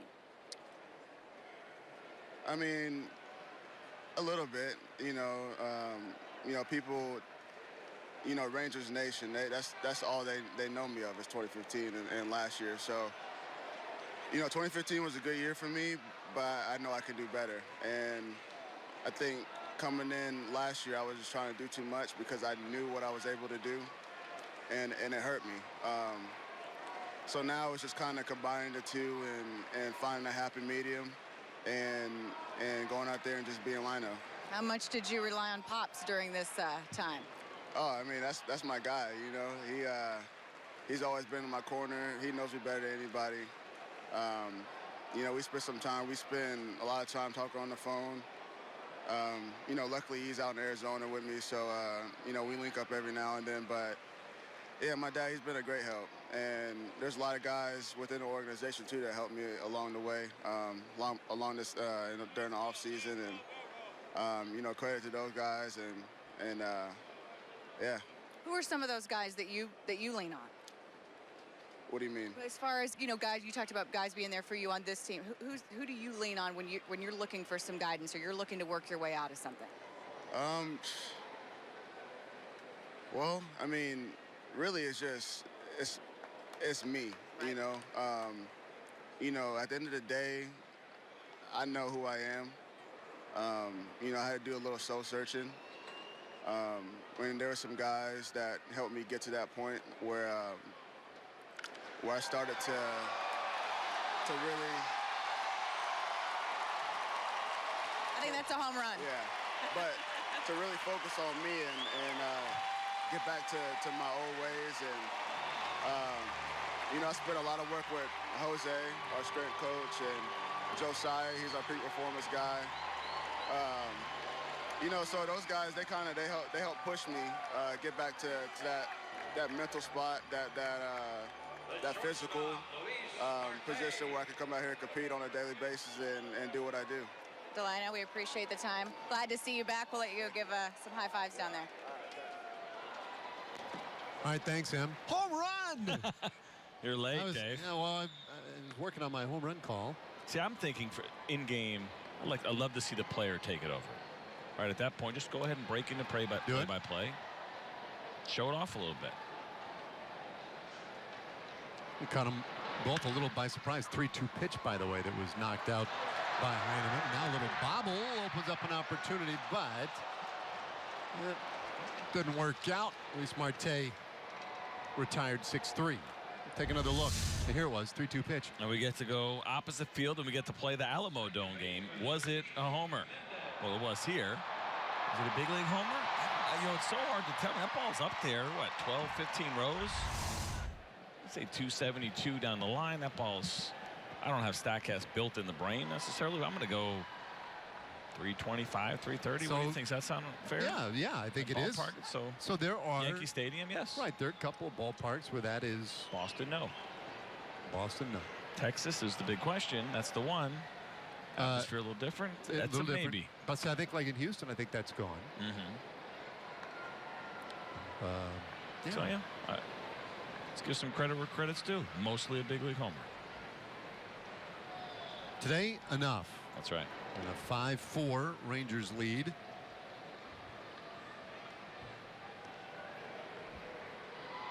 So yesterday was 3 home runs for the Indians, all solo shots, all within the span of 4 hitters. And then today, 2 home runs for the Rangers, a 3-run blast earlier, and then that solo shot there a moment ago by Heineman. And it's enough to give them the 1-run lead. Well, that was cool hearing from Delino. He is having a very nice spring, and he's a really thoughtful guy. You tell a lot of times he's not just going to spit some word salad at you because you ask him a question. I mean, he wants to give you the real answer. And last year was a struggle for him. Just flat out was. And I'm always interested in his thoughts because he obviously was very committed to a bit of a reinvention this last offseason. Not playable. Well, I think it's important. And even when Emily asked him, you know, what do you take away from 2015? What do you take away from 2016? If you're playing baseball or anything that you're doing in life, there are lessons to be learned through adversity, and you find a little bit out about yourself, how you handle those situations, and learning real quickly, you know, whether it was what his offseason was between 15 and 16, how that had to change, and maybe the mental approach during the 2016 season, everything that came along with the struggles. You analyze all of it, the good and the bad. And Delino DeShields, he has come to camp this year in a much better position, and certainly seems highly motivated to make sure he doesn't repeat what happened in 2016. Luis Mendez with a sharp single to the left side of the infield.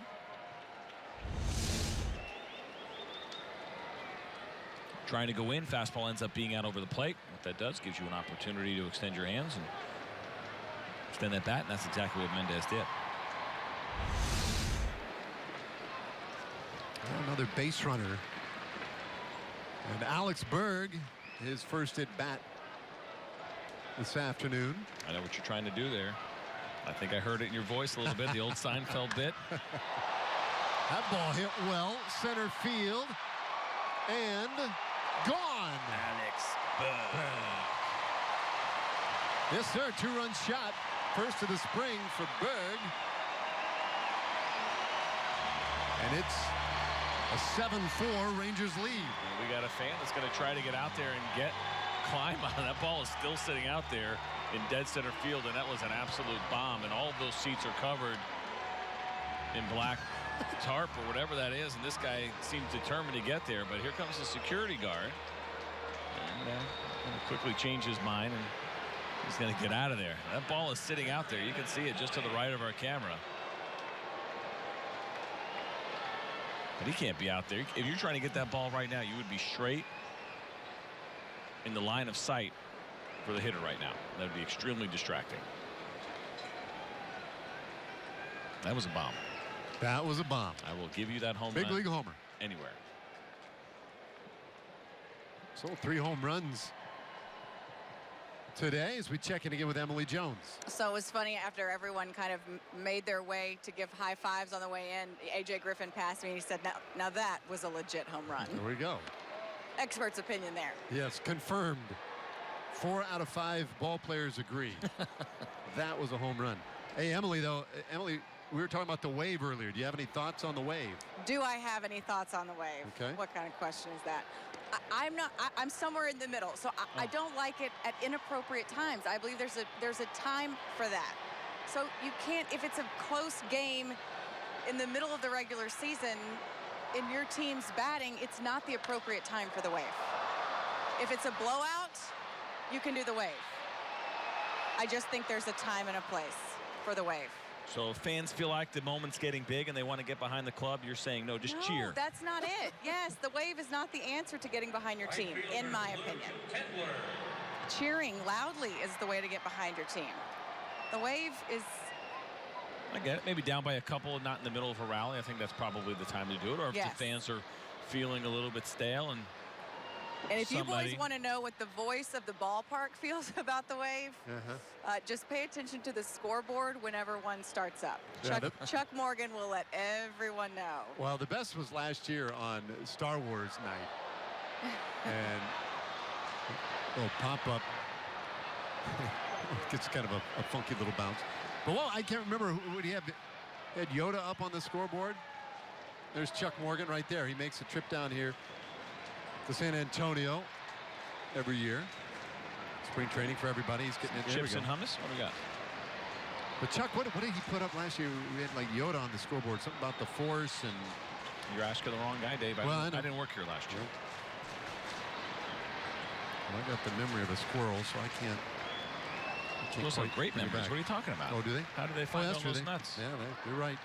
And just bury. I mean, I would assume they do. They're burying nuts all the live long day. I would assume they know how to go find them. If my lawn is any indication, they don't really have to remember. They just dig, and there's always something there. Acorns, I guess, is really what they're burying. I mean, who knows? Maybe they bury everything. They're busy, man. Working very hard.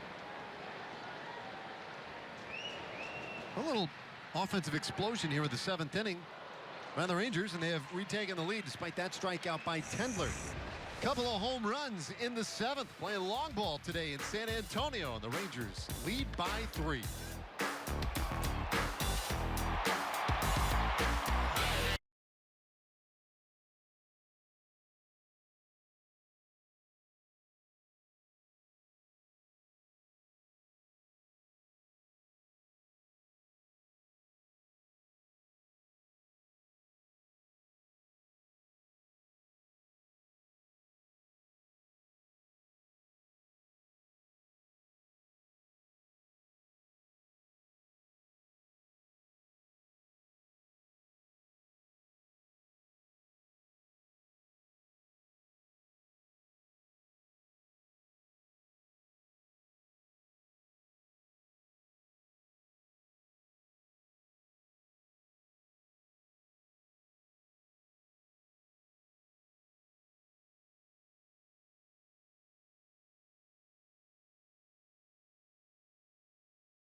In front, trying to earn a split in this series, and Sunday on Fox, The Monster Energy NASCAR Cup Series goes west to Phoenix. This desert track has been Kevin Harvick's playground, but there's a field of elites looking to claim the checkered flag. Monster Energy NASCAR Cup Series racing at Phoenix, presented by Polaris Rangers, Sunday at 2 o'clock Central on Fox. Okay, 8th inning.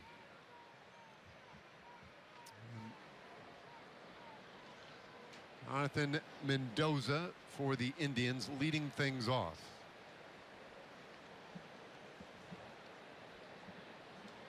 Dragmeyer came on and got the final out last inning on that very same play. A little 4-3 put out. So some easy work for Luis Mendez at second base. Dragmeyer has used, I think, got him for 3 pitches to get 2 outs. That's the way you do it. Cruising along, and now he's in a great position here as he came in this tie game and now trying to keep the Rangers ahead here with this 3-run lead that they have in the 8th inning.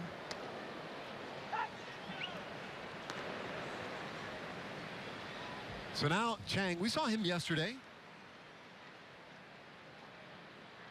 Good season in the minor leagues last year. Got a little pop in that bat. In a hole here, though. 0-2 the count. Chang came in 2 innings ago to play shortstop. Some devastation around the NCAA today in the Howski house. Gracious. Many houses around us. Got a text from my wife. My 9-year-old is devastated. Villanova going down to Wisconsin, losing by 3. Yeah, that's the kind of thing that my bracket needs at this point. Which gives you a real good insight as to where my bracket was. I had SMU in the finals. Oh, really? Yeah, it didn't work out.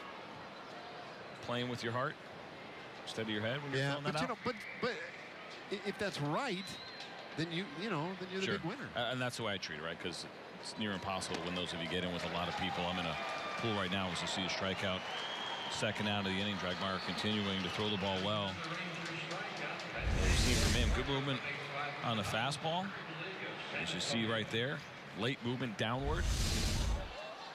But I'm in the pool right now with about around 950 people in this thing together. So it's really discouraging when you get the results every day and you're in 875th place and you're just like, forget it.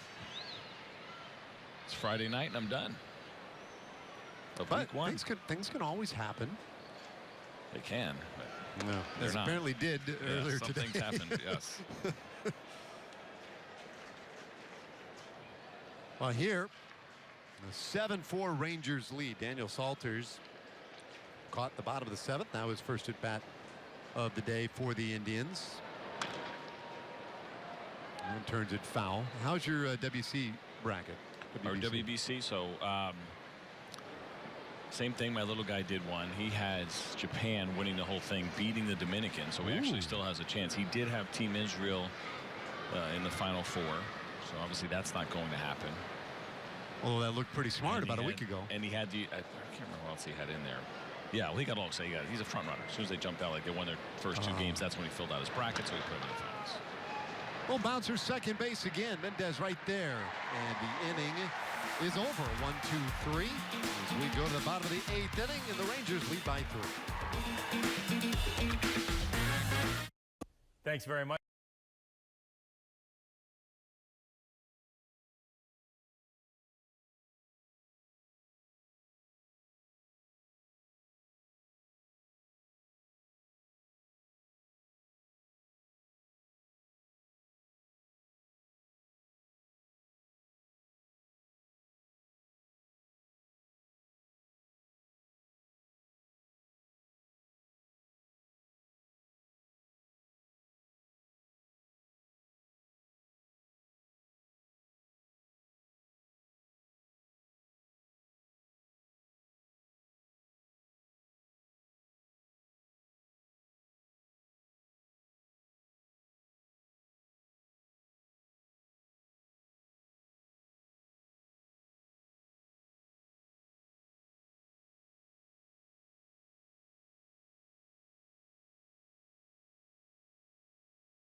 3 as we go to the bottom of the 8th inning. It was a tie game going into the 7th. And that brings us to our game summary. That's when the bats came out. Literally. Oh, my gosh. Yeah, that's just disgusting. You're a good man. And then here we go. Heineman finds the seats. And then Alex Bird, center field, and that was a legit bomb. 2-run blast, highlighting the 3-run 7th inning and the difference in this afternoon's game. Rally bat. Rally bat. They have to take a couple of road trips this year. Well, a little bit ago we were looking at perhaps the rally cookie. Yes. And I didn't want to be responsible for hauling it around all year, but given the choice between the cookie and the bat, take the cookie. I'd suddenly find that a lot more interesting. We had a cookie sitting in the press box since yesterday. Would need it, but instead of the rally plantain like Team Dominican made so famous a few years ago, the WBC rally cookie. And that probably gets eaten before we get to our next destination. Chuck Mormon with his first at bat of the day.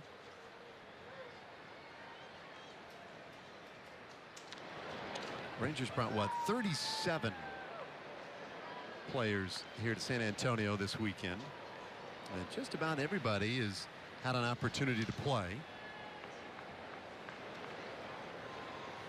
I think it's interesting how many guys asked to come back year after year now. Without a doubt. You heard Mike Napoli talking about it, and I think for him it makes perfect sense. You mix it up a little bit.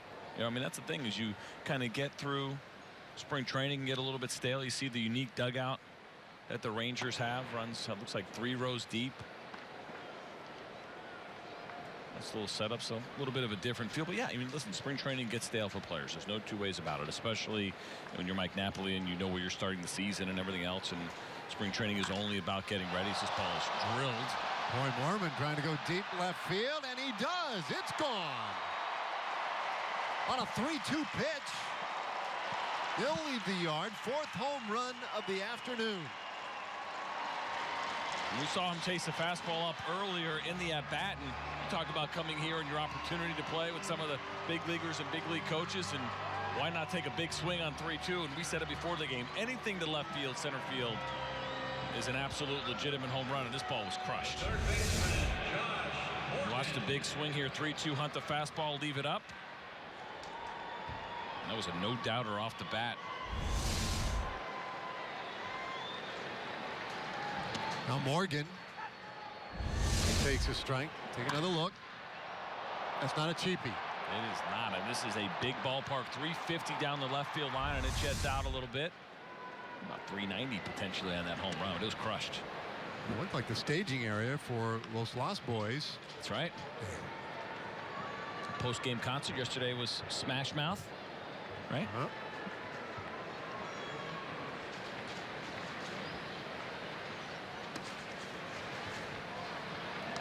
1-2 to Morgan. Los Lonely Boys. We're told Lost Boys, Lonely Boys. They'll be performing after the game. Probably going to miss that one. There's a one hopper, second base. And on top of it, Castro for the first out of the inning.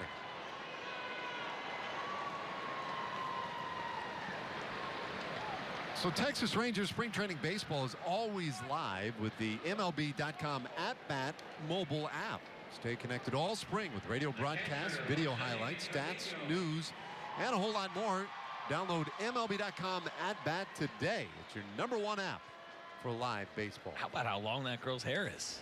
That's big left with her phone. Wow.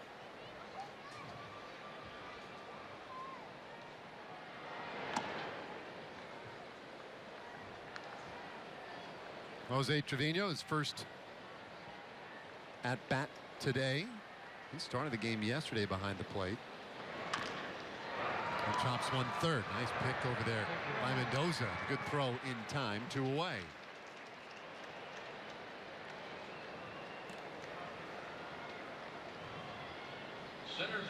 Pretty nifty swipe at that short hop by Mendoza. And now Heineman, he's the man who broke the tie in the 7th inning with that home run into right field. So a lot more scoring today, a lot more base runners in this game today. 8-4 Rangers. Cleveland, though, I believe Cleveland has out-hit the Rangers today. They've stranded some runners. And a lot of them at second and third base. 1-1 the count. 9 hits for the Indians, 8 for the Rangers.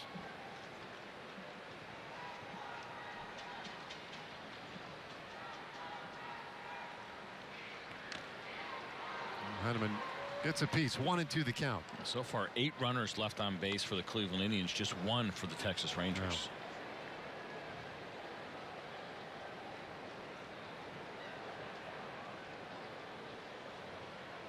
Rangers 2 for 3 with runners in scoring position.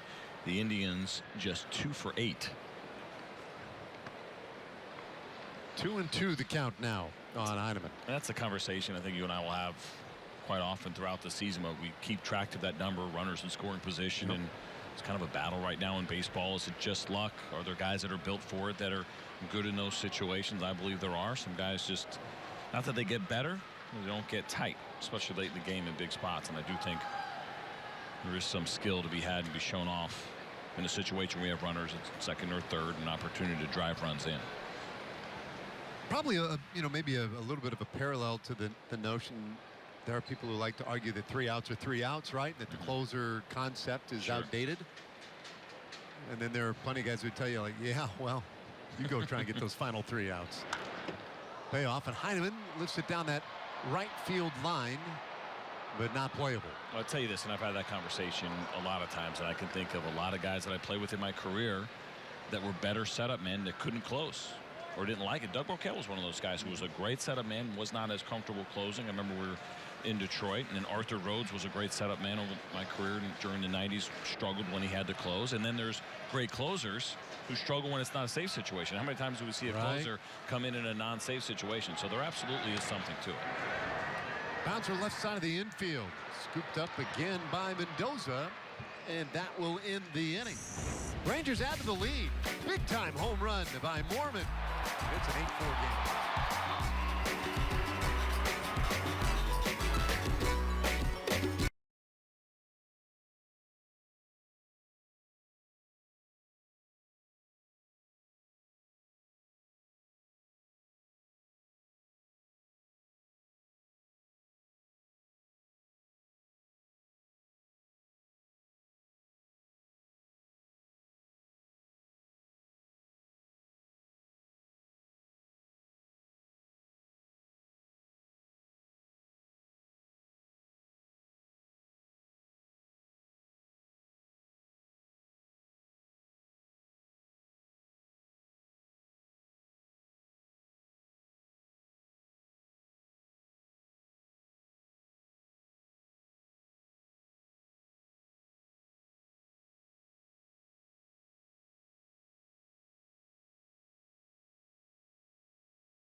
Four-run lead for the Rangers.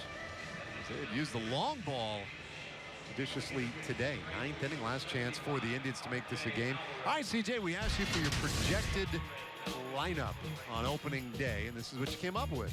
I love you pinning on me like it's my fault. No, so here's what I think will happen. And who knows? This is not insider information. This is just kind of taking a look at the team and how the opening day lineup will probably look for the Texas Rangers. I do think this is about where we'll be. There's lots of options here, and it depends on how Jeff Bannister feels about going back-to-back lefties like we showed there with Odor and Mazzaro. Does he want to mix guys up a little bit?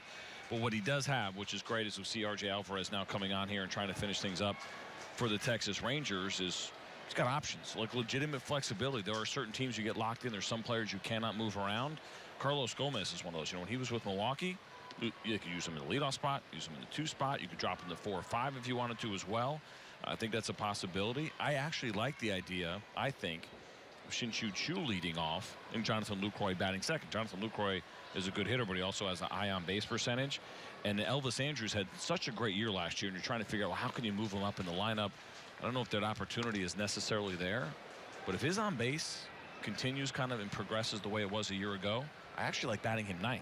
Now, people first thought is, well, why would you want him to bat last? Well, the idea there is to then back him up against your leadoff hitter the next inning. So I think that could be an option for them as well, but we'll see. We mentioned it yesterday, right? There's going to be a lot of different lineup combinations, but Jeff Bannister certainly is in a position where he can afford to get creative, and not creative, you know, to be silly and, you know, goof around, but actually try to get the most out of this lineup. Teams will run their projection models. They'll throw all the names in there with all the numbers, and they're going to try to figure out which way they're going to be able to score the most runs. At the end of the day, that's what it's all about. It will always depend on location, opposing pitcher, the opponent. I mean, all that stuff. And we made mention of this yesterday when we touched on this briefly. And Paulino shoots one out to center field. Wow, rocket into the glove of Heineman for out number 1. But we mentioned this yesterday that you know you come up with your projected lineup, great, but you're going to have many variations of that. Mike Dressman, our producer, last night went ahead and did the research. The fewest iterations last year by any one American League team was 101 different lineups. It was these Cleveland Indians, in fact.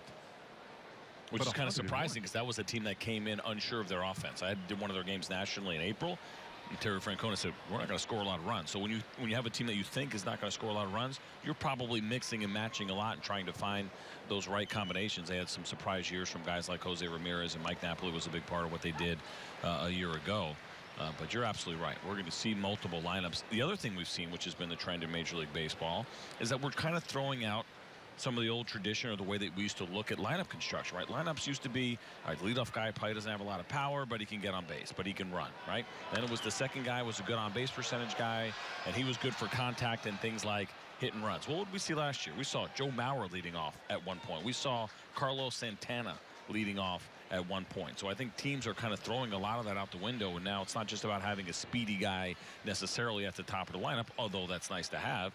It's about putting some good hitters near the top. We have seen Mike Trout hit second, seen Bryce Harper at times hit second in the lineup, and so that's why I start to like the idea potentially of a guy like Jonathan Lucroy maybe sliding up in that 2 spot. 2-strike pitch from Alvarez, and this one bounced to the right side of the infield. Alvarez, great job covering the bag. And there are 2 away. Well, last year the Rangers used 124 different lineups.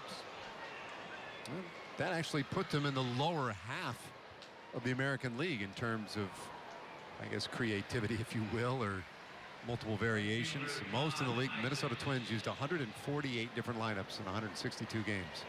Amazing. And you remember we had, this was a couple of years ago, Joe Madden was in Tampa, goof around with his lineup, and he did the 8-6-7-5, right, 309 deal from the song Jenny, and everybody thought that was cute, and then they went out and they lost like 8-1. Well, maybe that's not so much fun anymore.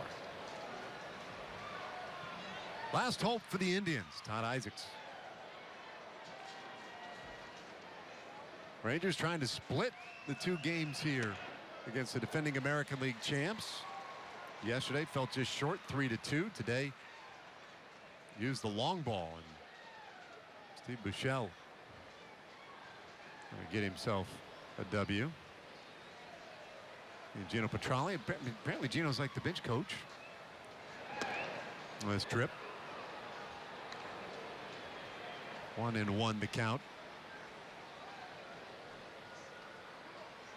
Got half the crew back in Arizona, or better than half, I suppose, back in Arizona.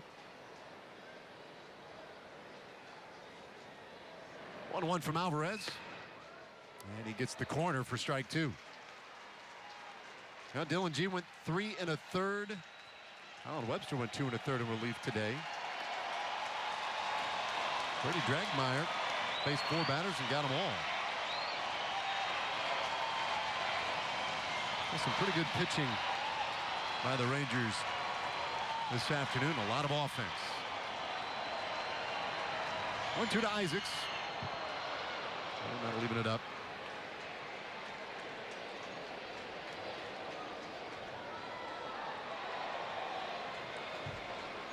Tomorrow back in Surprise against the Mariners. It'll be a 3 o'clock start Central Time. Back on TXA 21.